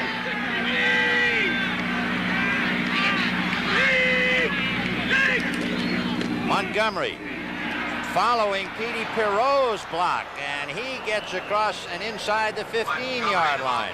He ran right behind number 62, Petey Perot. You can't see it, but the flanker, Smith, was in motion here, and he cracks back. Look at Montgomery lower the boom, the leverage he has when he runs. John Turner will feel that because Montgomery ran right over him. Here it is again. So we have 6 minutes and 41 seconds left in the third. It's 14-7 Eagles, and they're driving. 6 minutes and 39 seconds left in the third quarter. 14-7 Eagles, and they have a 2nd and 1. The ball on the Viking 12-yard line. Prefley is a tight end on the right side. Carmichael shaken loose on the left inside Charlie Smith. And Wilbert Montgomery with Sizemore trying to lead the way, but he just ran by Sizemore, and John Turner knocked him out of bounds. Montgomery has the speed to run wide. They like that flip to him. That's a similar play that he scored on. Sizemore pulls, the tackle pulls. Either Walters or the tackle pulls on the play. The ball is just shy of the 10-yard line as he went out of bounds to pick up the first down, so he has to go a little bit more than 10 yards for a touchdown. Out of the eye, Montgomery is the deep man. Spagnola is the tight end on the right side. Montgomery cutting back inside the 5, jerked down at about the 4-yard line. Well, here's the I formation. Give the ball to the tailback. He picks a hole, has good blocking. Right up the middle. See, Tom Hannon tried to stick him with a shoulder, but Montgomery's too tough for that. He just bounced right off his shoulder to move on inside the 5. Now, Vin, the Eagles are doing what they do best, run the football, hammer it home. 2nd down, the ball on the 4-yard line. Carmichael is now on a wing. And it is Leroy Harris. See you later. No doubt about Harris exploding for his 2nd touchdown on the right side. And that makes it now 20-7. They go 54 yards in 9 plays. Well, they give the ball to the front man, the fullback, straight ahead, quick hitting. Good, sound, basic, fundamental football. So the Eagles, who had scored 14 points in the first quarter and then lay dormant in the second, bounce back trying to make 7 for Tony Franklin and give him a 21-7 lead.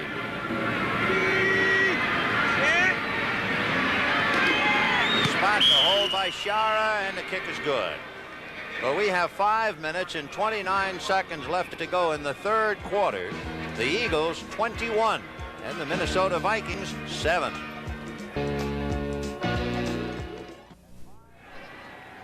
At 5'6" and 176 pounds, Eddie Payton has to be the hungriest man in Bloomington, trying to get his hands on the football and make a return. Franklin is going to kick it to him, and he will have his chance at the 6, to the 15, at the wedge through the 25, and dropped it about the 28-yard line. So Eddie Payton finally gets a chance to make a return. On the sidelines, Leroy Harris has scored 2 touchdowns for the Eagles today. And they're leading by those two. It is 21-7 Philadelphia. And now the Vikings trying to come alive. Harold Carmichael has caught a pass, so he has kept his string going of 114 straight with at least one reception. But so far for Harold Carmichael, it has been otherwise a thoroughly forgettable game. 1st and 10 on the 29-yard line for Tommy Kramer. Sammy White in motion to the right. Ricky Young trying to get some purchase, and instead he got Bill Berge, and Berge dropped him. Young, the ball carrier. Atlanta in a wild one, leading New England 28-21 in the 3rd. Buffalo breezing over the Jets 20-3 in the 3rd. Tough one. Green Bay 7, Detroit 6 in the 2nd. 13-3, Chicago leading New Orleans in the 2nd. And Baltimore shading Pittsburgh 7-6 so far in the 2nd. Seattle over Kansas City 17-0 in the 2nd. 2nd and 10 for the Vikings on the 29. This time it's Ted Brown, and Brown picks up out to the 35-yard line. John Bunning finally knocked him down. Well, that was a good call, Vin. They ran a draw, quick draw. With the amount of passing they're doing, they don't have their running game going. You've got to mix in the draws and the screens. Bud Grant shuttling in his plays, sending in Joe Sensor, the tight end, as well as Terry LeCount. So on a 3rd and 3, the ball is on the Viking 36-yard line, and Grant trying to find the solution to keep the drive alive. The Vikings send LeCount and White wide left. Rashad goes to the right. Kramer out of the shotgun. Buying a little bit of time. Throws to Rashad, who dropped it. You know what? He started to run with the ball. If you can see his head, he looked. Now watch Rashad's head. Kramer's rushed. He does a good job of moving around, find the open man. Now watch him release the ball. Watch Rashad's head. That really hurt him because it not only went through his hands, it hit him right between the legs, and he's down on his back. Right, looking straight downfield. Straight downfield. He didn't look at the ball at all. So Rashad is shaken up. And, of course, he dropped a cinched touchdown pass last week that he's still embarrassed about. It could have cost him the game. Now, here it is again. He's looking straight downfield. When you catch the ball, your head pops right down. Oh, that hurt. He'll be all right. So it is 4th and 3 on the 36-yard line. And Ahmad Rashad shaken up. Up until this series, the Vikings had 20 yards running. They picked up a few yards on that 2nd down draw. Bud Grant, who has been through it all, of course, in his great career that has seen him take the Vikings to 4 Super Bowls, along with 3 NFC titles, an NFL championship, 10 division titles. He'll bide his time. So Rashad slowly walking off the field. Very slowly. You talk about getting your bell rung. So Rashad goes to the sidelines. It is 21-7 Eagles, and it is 4th and 3, so Greg Coleman will be doing the punting from his own 25. Jeff Seaman will be back to pick up strays and block for him. And John Shara, the handyman, 3 years out of UCLA, who owns up in partnership. He has an insurance firm. That's pretty good when you're handling punts in the NFL. Coleman getting some heat and just did get it away. And Shara will handle it at the 31. Got by LeCount, is outside the 40. And the fella come flying in was Dixon. And Dixon just missed blocking that punt for Philadelphia. He went too deep then. If he'd have gone for the ball out in front, he'd had a chance. What's doing here? I didn't believe you two could build your own house. Yeah, well, don't look. It's not finished. Well, I guess we'll just take our loan, Brown, and go home. Well, maybe one quick look around. When you want the taste of a truly great American beer, tonight, let it be Lowenbrow. What are you going to do when you finish this place? Just what I'm doing right now. Philadelphia leading Minnesota 21-7, 3:35 left in the third quarter. And here's a note for you. The Eagles have had the ball for 46 plays, and Montgomery has handled it 23 times. So a half of it has gone to Montgomery.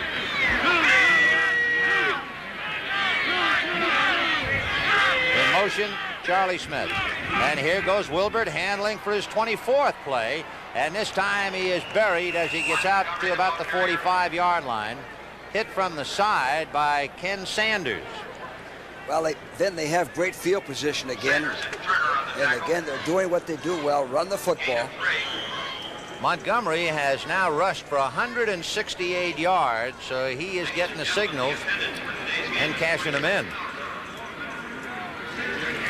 By the way, in the Chicago-Pittsburgh game, Archie Manning has suffered a broken nose. Make that New Orleans. Yes, Chicago, New Orleans. 2nd and 7. Ball at the 45-yard line, and Jaworski getting a good block by Montgomery, and he's got Carmichael. No good. Carmichael had knocked right out about at the 32-yard line. Jaworski did a great job of reading that. The corner came right up and tried to bump him and jam him. He avoided him. See the corner up there, Turner. And he split the defense. So Carmichael trying to keep moving as they knock him out of bounds. And it'll be a 1st and 10 on the Viking 31-yard line.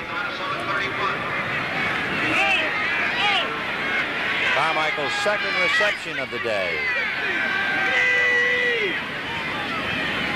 In motion, Charlie Smith. Leroy Harris grinding across people. Randy Holloway tried to stack up the play, and he ran over Holloway and ran into Scott Studwell. Well, Ben, when you can run on 1st and 10 and pick up 4 yards, you're on offense. You're putting the defense on defense. And Jaworski has been able to run successfully so that when he does pass, it cuts down the rush, and that's what he's been able to do today. Flashing a couple of scores for you as the Eagles move on with 2 minutes and 7 seconds left in the third. 2nd and 7. The ball on the Viking 28-yard line.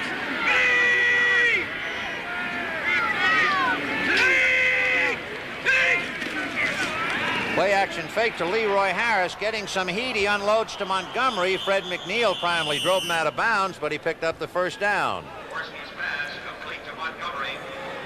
McNeil on lead.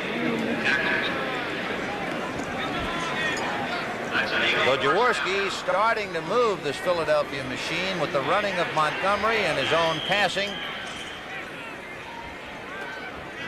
1st and 10. They'll spot the ball just shy of the Viking 20-yard line.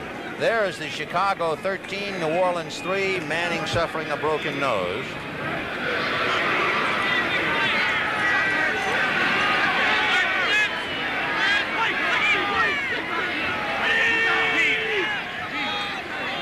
Carmichael goes to the right side this time. We'll see if Jaworski looks for him. He's going for his big man who made the reception, and John Turner will hold on to him at about the 1-yard line. Carmichael slipping, falling, and still making a fine reception. And watch the dog. They dog 2 linebackers, so it's a 6-man rush. Jaworski throws the ball off balance, a little bit short. Carmichael comes back, makes a fine catch. 1st down. Well executed call, play against the dog. Carmichael has now caught 3 for 56 yards. And of course, it's a 1st and goal for the Eagles now, leading 21-7. They have Krefley at tight end on the left side, Spagnola at tight end on the right side. Wilbert Montgomery hit by Blair and stacked up, fought his way across anyway. Remember, all you have to do is get on or over the goal line to break the plane. And he needed all that. That's where he's hit by Studwell and Blair, but then the second effort got him across. Individual effort. It's a short yardage play where the lead black goes through the hole. We call it the M hunch, 44 M hunch, and Montgomery did it on his own. So the Eagles go 58 yards in 6 plays. Montgomery punching over for his second touchdown. That balances his books with Leroy Harris. And the Eagles lead 27-7.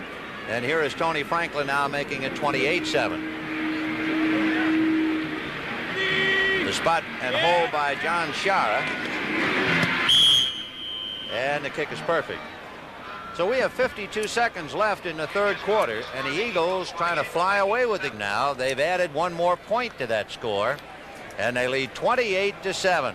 And there is Harold Carmichael, who has caught a big 3 for 56. So he's caught him in 114, and Wilbert Montgomery, who finally punched it over.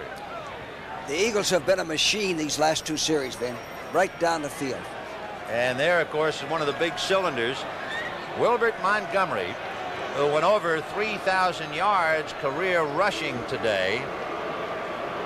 He has scored 2 touchdowns in this game.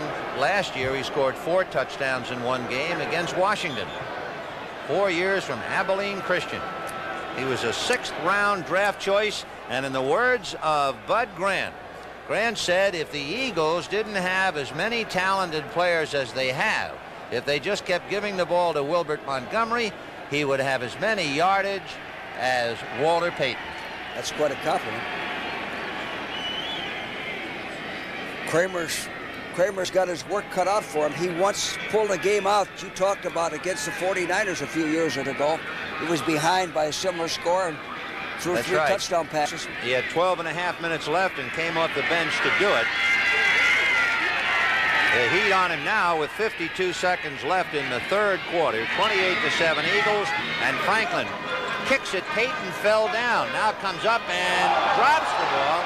Goes back to get it, and Dixon is all over him. And so Eddie Payton first slipped and fell down, then muffed the kick, and finally down he goes inside the 10-yard line. There's Dick Vermeil talking to his offense.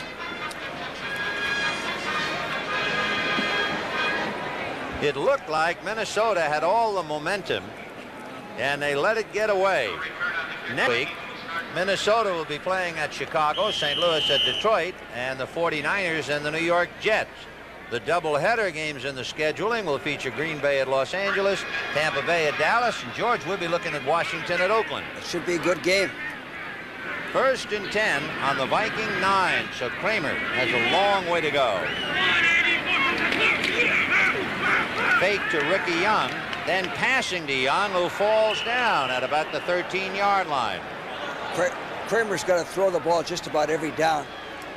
They haven't had any success running. They're behind by 3 touchdowns. That was a good call. That was a second back through, a check down. You know, you said Kramer has to throw the ball every time. You know, last year against the Patriots, he passed 61 times. Well, so far today, he's passed 35 times. It's hard to believe a Minnesota team throwing the ball 61 times, isn't it? Minnesota originally built their offense on running the ball. Good, hard, tough running game. 2nd and 6 on the 13. And there's the end of the third quarter with the score, the Eagles 28 and the Vikings 7. And we now pause for a word from your local station.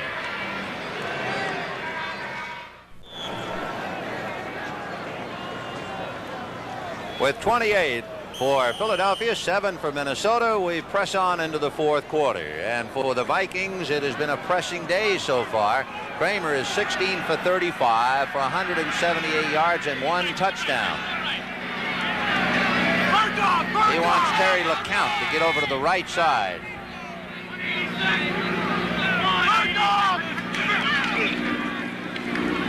Kramer wobbly, intended for Tucker. Berge is bringing him down, and of course the Vikings felt that Berge had a hold of him before the ball was even halfway on its way. You know, that Berge's coming off of surgery. He's built himself up. He's an intense individual. He's really the leader in that defense, and he's all over the field. He loves to play football. Tremendous credit to the Eagles in the game. Yeah, he had a left knee injury that required surgery after the third game against New Orleans, and are they ever happy to have him back? Bill Berge from Arkansas State, 12 years in the league. 3rd and 6 on the 13. Almost thrown over Kramer's head. Now he's in a hurry, and he throws a wobbler intended for Terry LeCount, and the only man over there was Blackmore of Philadelphia. The high snap threw him off. You know, Bud Grant's had to change the personality of this team. He doesn't have the same type of personnel we were talking about before. He doesn't have that great defensive line he once had. Eller, Page, and Larson. And remember Jim Marshall, who sent them a telegram last week from his hospital, exhorting the Vikings and helping them, I'm sure, in their victory. 4th and 6. Coleman punting from just about his yard line as he comes out. And he arrowed that one. John Shara handling it on the 46 of Philadelphia, and he's into Viking territory down at about the 45. Robert Miller and Scott Studwell down there. I like the way John Scherer is always going forward on punt returns. He's a solid returner. Well, George was talking a moment ago about this young man, John Shara, who played quarterback under Dick Vermeil at UCLA. He was originally drafted by the Chicago Bears, spent a couple of years in the Canadian Football League, and now he's a mainstay on special teams for the Eagles. 1st and 10 for the Eagles on the Viking 45. Jaworski fakes left and goes deep right for Scott Fitzke. Touchdown. He was out in front of John Turner just like that. 2 things happened there. He had double coverage. He read the coverage, and look at the protection. Look at the protection he has. All day to throw. He looked left, then he looked right, and he laid it right in there. Now this Fitzke is an underrated receiver. He's got good speed. Another Penn State man, Joe Paterno graduate. Perfect execution, Van. So Scott Fitzke making the touchdown catch. That was a 45-yard play. So just like that, he's on the scoreboard, and the Eagles are breezing. 33-7, and Franklin trying to make it 34. The spot and the kick. So it is the Eagles out in front now with this big touchdown, sitting on top of a 35-7 lead. Scott Fitzke has caught 2 passes this year, a 16-yarder for a TD, a 45-yarder for a TD. It's 35-7 Philadelphia. Let's see what Eddie Payton can do with this one. He's tired of taking it in the end zone. And he is dropped at the 25-yard line. First man to hit him was Baker. We are going back through the books because naturally for the Vikings, they're not accustomed to being pushed around as much as they have been today. Ron Jaworski and company has ground out a 35-7 lead. And we have most of the 4th quarter left.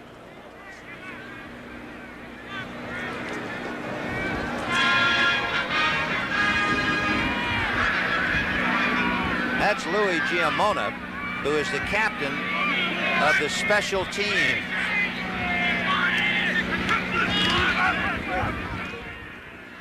Kramer down the middle, and the pass deflected. It was intended for Sammy White. Almost intercepted by Robinson.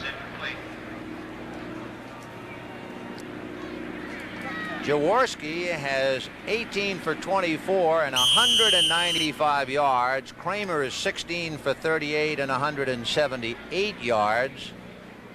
Each has thrown for a touchdown. The big thing Jaworski has done, then we talked about, is he's had great field position. 3 times he's put him in the end zone. So it is 2nd and 10 on the Minnesota 26-yard line. Scrambling just to stay alive now. Ted Brown carries, and he is dropped shy of the 30-yard line. The Vikings really just trying to play for pride because they've been out of this game ever since the Eagles exploded for 14 in the 3rd. 35-7 Philadelphia. Ironic that Bud Grant, the great coach of Minnesota, played for the Eagles. He played for the Eagles. He was their #1 draft choice way back in 1950. He was the #2 receiver in the NFL in 1952.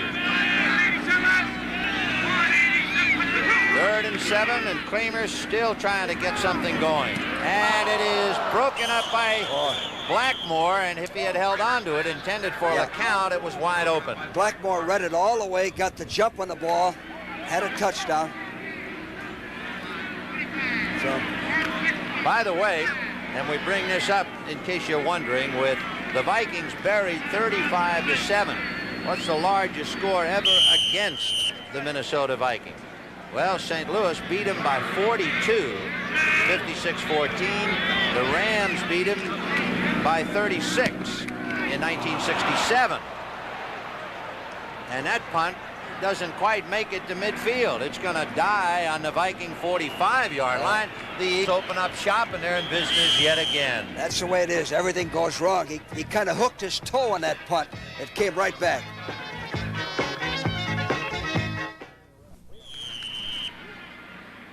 We have 13 minutes and 26 seconds left in the ball game. It is all Philadelphia leading the Vikings 35-7. And Jaworski with great field position on the Viking 45, 1st and 10. Pitching back to Lou Giamona. And Giamona across the 35 to the 33. He is the nephew of Dick Vermeil. But besides that, he is a fine young ball player. You know, when he was at Utah State, he had 17 games where he rushed for over 100 yards. He's tough, Vin, and he's strong. He's got a lot of leadership, a lot of hustle, that type of football player. He isn't what you would think a pro football player would be like, but he gets the job done. He was originally drafted by the Jets. He had knee surgery, cut loose as a free agent, picked up by the Eagles. They have it 1st and 10 now on the Viking 34. This time they go to Harrington, and he's across the 30 down to about the Viking 28. Randy Holloway had him by the ankles to drop him. You don't see too much of Harrington, a rookie out of Jackson State. But I'll tell you something, as you see Steve Dills warming up, Perry Harrington was just 34 yards shy of Walter Payton's records at Jackson State. He's a 2nd-round pick in the draft. Steve Dills, the holder on points, got a game ball last week, which is somewhat historic. 2nd and 5 on the Viking 29. Jaworski fakes and then throws it up to Carmichael all alone, and he's still on his feet and goes in. Nope, he didn't. He stepped out of bounds. He stepped out at about the 3-yard line. The defensive back bid the same type of play they scored on before. Watch Carmichael flag the ball. The defensive back comes up, slips and falls. Carmichael turns upfield, makes a nice catch. He's knocked out of bounds. And he steps out at the 3-yard line, where it'll be 1st and goal on the Viking 3. This crowd rather dismayed over what has taken place today. Got about 1,900 no-shows. But the Eagles have shown 35-7 and driving for yet another. Carmichael is on a wing. This time they go to Giamona, and he's in there for the touchdown. The flag. And there'll be a flag on the play. A late flag. He had scored, and then the flag came up. And it looks like the preliminary signal holding against the Eagles. So Giamona is thwarted, at least for the moment.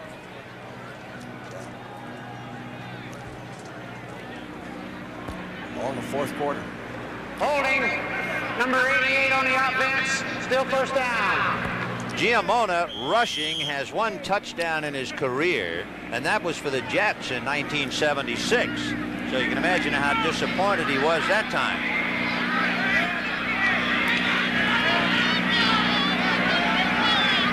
First and goal from the 13. Harrington is on a wing. Spagnola, the tight end, on the left side. Jaworski going right to Carmichael, all alone. Is that well executed? That's what we call a fast goal. You just rifle the ball in. 1, 2, 3, right between defenders. So it is 41-7, Philadelphia. Well executed. Quick pass. You split the defense. And remember, there's 11:51 to go. The Eagles went 45 yards in 7 plays. 2 passes to Carmichael, 1 to the 3, and then 1 for a touchdown. So Tony Franklin trying to make it 42.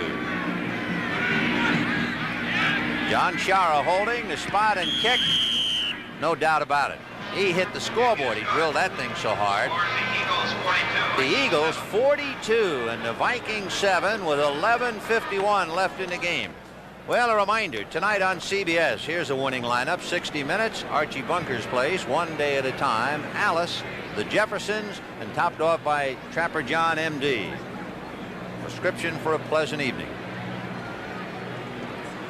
It is not a pleasant afternoon with this crowd of about 49,000 at Metropolitan Stadium, but for this big man, it's another nice day. Carmichael, 5 passes, 95 yards and a touchdown. And I think he caught them all this last quarter, all in the 4th quarter. You know, the Eagles had a good first-round pick in Ronell Young, who's playing, and he's going to help them. And I think they also had a good second-round pick in Harrington. So if you can get 2 good guys out of your draft in the first round, you can't make mistakes on those early round picks. Both these guys are good athletes and seem to be solid citizens. So the Eagles with Tony Franklin kicking off. Deep again is A.D. Payton. He has Doug Pascal on his right and Robert Miller on his left.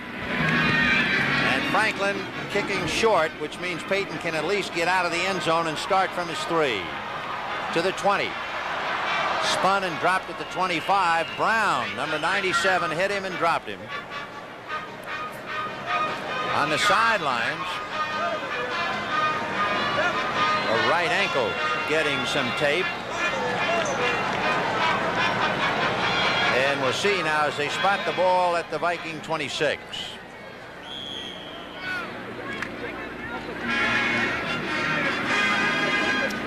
That was Petey Perot getting his ankle mended. 1st and 10.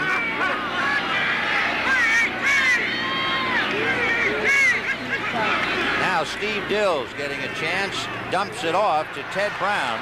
Brown to the 30, to the 35, submarined at about the 38-yard line.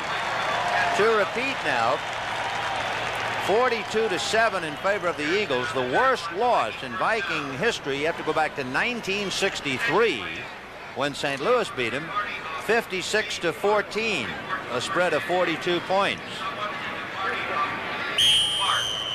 Steve Dills had 1 play last year, a handoff coming out of a fake punt formation against New England. So he's going to get a little work today. 2nd year out of Stanford.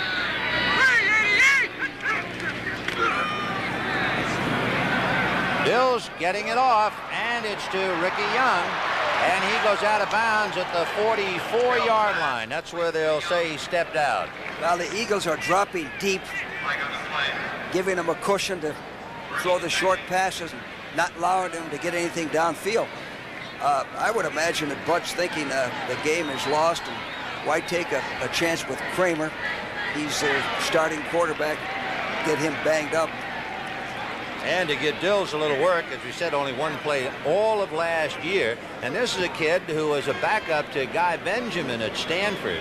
And in his senior year, he rolled up 2,943 yards, including 22 touchdown passes. So the 4th-round draft choice, I guess he feels it's about time he saw a little action besides holding for points. Well, you Steve know, Dills. Number 66 on the defense. 1st down. They have a 3rd quarterback or 2nd quarterback, whatever you want to call him, Mike Livingston. I've always liked Mike. I think he's a good quarterback. I believe he can help this ball club if they need him. Well, Dills in his 2nd year. Livingston has had 13 years in the NFL. 1st and 10 on the Viking 43. Ricky Young is a wide receiver, and Terry LeCount was in a slot. Dills is going to dump it to Brown, and right there to hammer him easily, LeMaster and Robinson. And there's a flag on the play. This is the way you like to play defense. With a big lead, rush the passer. You can take chances. You know, take a chance for an interception. You can't go wrong. It's a lot of fun playing like this on defense. On the ground here, most people in Minnesota are unhappy, but we have a couple of hot air balloonists kind of sailing over the stadium. 42-7 Eagles. And here's the call on that last play. Holding before the pass was thrown. Number 46 on the defense. It's a first down. That's Herman Edwards. So 1st and 10. And all together, let's sing Around the World in 80 Days. 1st and 10 on the 48. Vikings slot right. Both backs release. Dills to the left side to Sammy White at midfield, trying to juke his man, Roynell Young, but the rookie stayed with him and dropped him at about the 47. Well, Dills is staying with a short game. Everything is 5, 6, 7 yards, which should give him enough time to throw and not be sacked. We have 10 minutes and 15 seconds left in this game, and you have to put quotes around the word game. 42-7 Eagles. Steve Dills sending Kevin Miller wide right. Sammy White as a slot. Joe Sensor shaken loose as a tight end goes left, and Ted Brown runs into people. Among others, Bill Berge, Carl Hairston. You know, Vin, we always talk about field position. We keep charts. The Eagles scored 4 times this half, 46-yard line, 42, 45, and 45. Now, that's good offensive football when you get field position and take advantage of it. It's like having a runner on third and bringing them home. The biggest play of the game was an interception in the first half by Bernard Wilson, when the Vikings were driving for what apparently was going to be a tying touchdown. Yes. And after that, the Vikings have not been heard from. But they will be.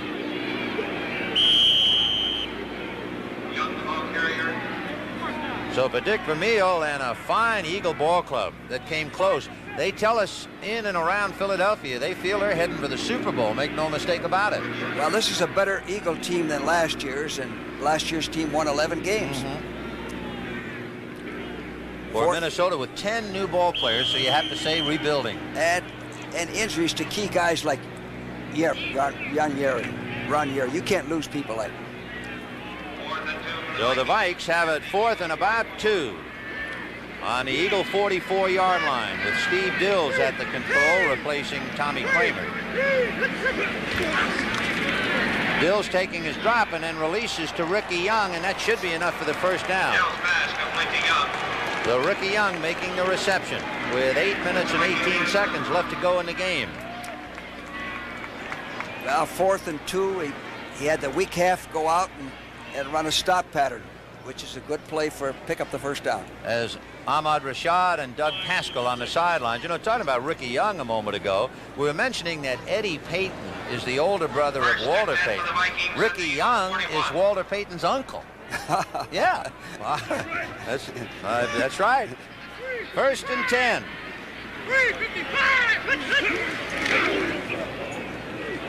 Dump off to Ted Brown, and he is nailed by Reggie Wilkes and dropped in his tracks. Reggie Wilkes out of Georgia Tech. Tell you what a great job for Wilkes, number 51. If you're a linebacker, you know what he does? He wants to go to medical school, so he worked in the emergency room of a Georgia hospital.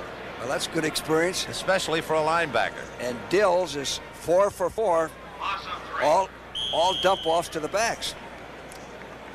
19 yards and 4 for 4. So 2nd and about 1. The ball on the Eagle 43, 42-7 Philadelphia. Sammy White right, Terry LeCount goes left for the Vikes. Sensor is a tight end on the left side. And Dills goes down. Brown and Humphrey got him, but Humphrey had the initial hit. He's really given that Minnesota quarterback a bad time all day. Well, Claude likes this situation. They're in a 4-man line. They ran a stunt, and the Vikings didn't pick it up, and that allowed for the sack. When he's in that 34 defense, he's head on the tackle, and it inhibits his rushing. He is playing because Dennis Harrison is out with a kidney injury. Harrison at 6'8" and 280. The boy they figured was going to put all the pressure out, and boy, has Claude Humphrey picked up for him. Dill's out of the shotgun now. And he goes down the middle, juggled and dropped. John Chiara trying to pick it off in the air. Terry LeCount couldn't hold on to it because Reggie Wilkes just belted him. Yes, he did. He separated him from the ball. He had the football, and Reggie Wilkes hit him high, jarred it loose. So for Steve Dills, not much of a day, and John Chiara will go back to try and handle a punt. Excuse me, Vinny. I think the best athletes on the defense are the linebackers on the Eagles. They have tremendous linebackers. Greg Coleman kicking it deep to Chiara, and John will take it at the 10. Robert Miller is down there, but he got away from him, but 3 more Vikings came down to get him. Studwell, one of the first. So with 6 minutes and 14 seconds left in the game, look at that, 42-7. As low as $22.88 at the home of the diehard. Hey, friends, most stations will see one of the following games when this game is over. Dallas versus Denver, Washington versus the Giants, or St. Louis versus San Francisco. Check local listings for the game in your area. 1st and 10 on the Eagle 11-yard line. And Joe Pisarcik is now the quarterback. He has Giamona and Harrington, the running backs. Charlie Smith in motion to the right. Pisarcik giving to Giamona, and he breaks out quickly across the 15. You know, then we were talking during the timeout. The Eagles haven't had many games like this. And of course, neither have the Vikings. So this is an unusual game where the Eagles blow out a team like the Vikings. The Eagles have rebuilt without draft choices. They've made some good trades. Now this quarterback, number 9, Joe Pisarcik, I think he's got a lot of ability. Well, the Eagles have it 2nd and 3 out to the 18-yard line. Smith goes right. Fitzke goes left.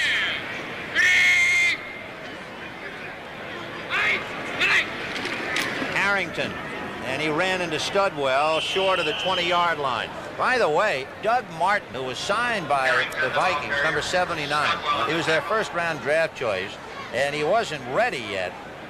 He has been working out 2-a-day drills, and he is finally playing. But you don't get in shape on those 2-a-day drills. You get in shape by playing. So this is an opportunity to take a look at him and get him in shape. He's a good athlete. He can rush the passer. He's quick. We might watch him. Number 79. So Joe Pisarcik, the veteran with the Giants, the backup quarterback to Ron Jaworski, and he will call time. We have 4 minutes and 51 seconds left in the game. And that's something I used to hate to see our team do, is waste a timeout so that you don't have a timeout during the 2-minute period. Did you see Vermeil that time hold his hands out to Pisarcik as if say, what are you calling a timeout for? Joe was a free agent signed by the Giants in 1977. He had a bad shoulder, but last year, ironically, he had 2 touchdowns against the Eagles. Yeah. So nothing like impressing the club. They go get you. And you know, in 1978, before he hurt his shoulder, he could throw. He threw for 12 touchdowns with a team that was not very good. He's tough. And he could be the best backup quarterback they've had since Dick Vermeil's been there. And wasn't it Pisarcik who dropped the handoff from center, and Herman Edwards, who is now a teammate, picked it up and ran for a touchdown to beat the Giants? That was one of the biggest surprises and one of the biggest crushing defeats we've seen a team suffer in many years. That was 31 seconds left back in 1978. All they had to do was fall on the ball. Right. Anyway, it's 3rd and 2 on the 19, 4:51 left, 42-7 Eagles. Giamona, the deep man behind Harrington, out of the eye. And Louis will have the ball. Harrington blocking on him, and Giamona carries it across the 20, and there's a flag on the play. Sanders and McNeil hit him. You know, that toss was just a little bit behind Giamona. Just enough to slow him up. So we'll see the reason for the flags in a moment. It looks like holding against the Eagles. Holding on a running play. That's unusual. 4 minutes and 45 seconds left, and then this will be mercifully concluded. That's about the only thing you can say about this game now. this is the type of game when you have one where both sides, both coaches and players are Number 61 on the offense, still third down. just hoping that nobody gets banged up, get the game over, the game's decided, no injuries. Yeah, right. The holding was on the center, Mark Slater, who came up after snapping. So Pisarcik behind Slater now on a 3rd and 12 from the 9. And Joe going deep. And he has got his man Charlie Smith, and he's down at the 46-yard line. Nate Wright made the tackle. Evidently a flag on the play. Nice throw by Joe. They've been beating the corners deep all day, Vin, going out and up, splitting the defense. A long day. If you are Bud Grant and you're down 42-7 with 4 minutes left, and you see Pisarcik complete a pass that covered that much ground, would you be a little ticked off? Come on, honestly. Would you say, hey, what is he trying to do? Beat me over the head? I've never been in that situation. Oh, okay. That's right. You've never been in that situation. Well, Bud hasn't been in this situation. Second man, Giamona, and he is stacked up. Nord hit him head on and dropped him. But you know, to further answer your question, you put in guys like Harrington and Pisarcik and these guys that haven't played, and it's pretty hard to tell them, don't throw the ball, run the ball. Would you really infer that Pisarcik cranked up from his own 9-yard line and completed a pass to the Viking 45? I think he's just getting out of the hole to give his offense field position. I don't think he's necessarily trying to run up the score there. So with 4 minutes left in the game, 2nd and 8 for the Eagles. Ball just shy of the Viking 43. Fitzke left, Smith right, and a lot of movement. It's raining flags down there. Well, I think Woody Peebles came up out of his stance, number 69, and he was nailed for it. And as you know, it's tough to keep your concentration when you have a lead like this. There's Vermeil. Look at him. He's angry. Let's go. He's snarling. He's right. He doesn't want him to let down. He wants them to keep concentrating. Would you think this man is winning by 35 points? Number 69. Doesn't look like it. Still 2nd down. That's funny. If you took a shot at Vermeil and then took a shot at Grant and didn't know the score, would guess the winning coach wrong. That's Kenny Ivins standing next to him. Used to play center for me with the Rams. He's one of his offensive line coaches. 2nd and 13 from the Viking 48. Harrington on a wing.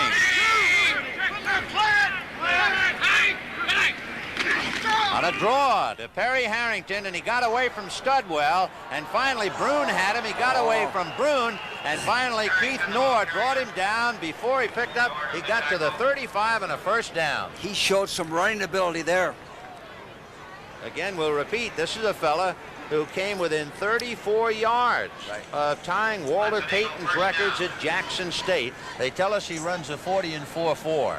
I've never seen a guy. I've never timed a guy that ran 4.4. I've heard about it, but I've never seen it. I wonder. I was just going to ask you, do you believe those things when when a press guy, they'll say this fella runs it in 4.4? I'd like to know what type of shoes he's wearing and what the surface is. Yeah, right. And with the wind. 1st and 10 on the 36.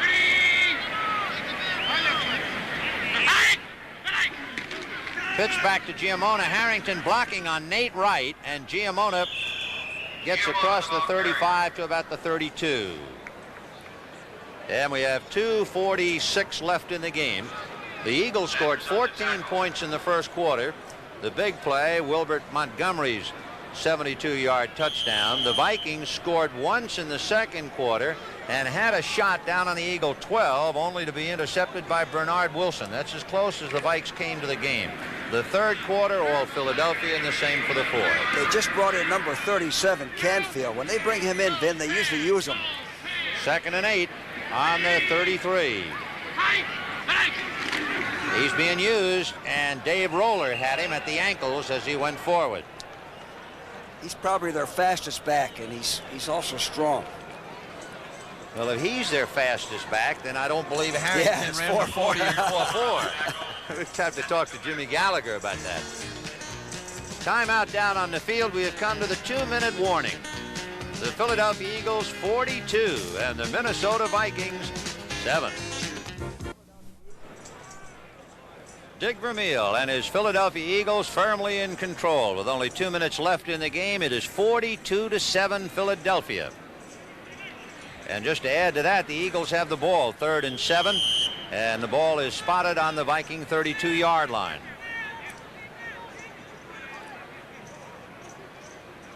Both starting quarterbacks have come out of it, Tommy Kramer and Ron Jaworski. We've seen Steve Dills for the Purple, and we're looking at Joe Pisarcik for the Eagles. Camfield and Harrington are the running backs. And it will be Billy Camfield. And he's inside the 30 down to about the 27-yard line. So he needed 7 and he got about 5. Blair on the tackle. Now they got 4th and a long one. Minute and 40 left in the game. And I tell you what, a lot of the good folks have left Bloomington except this man and that man. But this crowd is down to at least half. That's Marion Campbell we just saw on the sidelines. He's the defensive coordinator of this ball club. Former head coach down in Atlanta. Yes. 4th and 1 on the 26. Fitzke is in a slot left inside Charlie Smith. They pitch back to Billy Camfield. He's got the first down and he goes out of bounds at the 20. Nord hanging on to bring him down. And he also stops the clock as he rolls out of bounds. If he got out, no, they he didn't. So he didn't quite get out. So 55 seconds and counting. Eagles 42, Vikings 7. Our executive producer, Charles H. Milton III. Our producer, Perry Smith. And our director, Tony Verna. Along with all of the other fellows who worked so hard to bring it to you, bringing you a rather overwhelming Philadelphia Eagle victory over the Minnesota Vikings, 42-7. The Vikings trying to do it strictly passing, and they couldn't cut it. Meanwhile, the Eagles with a much better attack, George. A balanced attack, running, passing, and a very tough defense against a Viking team that had strictly passing. So it is down to 7 seconds, and they will carry Dick Vermeil off the field. Charlie Johnson has him, along with Harold Carmichael. That's why he's sitting lopsided. Or is that Carmichael? No. That would be Claude Humphrey, who did such a great job. I thought that was 17 at first. It's 87. Well, they broke a jinx. They sure did. After 7 consecutive losses to Minnesota. Philadelphia had never beaten Minnesota. They sure did beat them today. The NFL on CBS will continue after this word from your local station.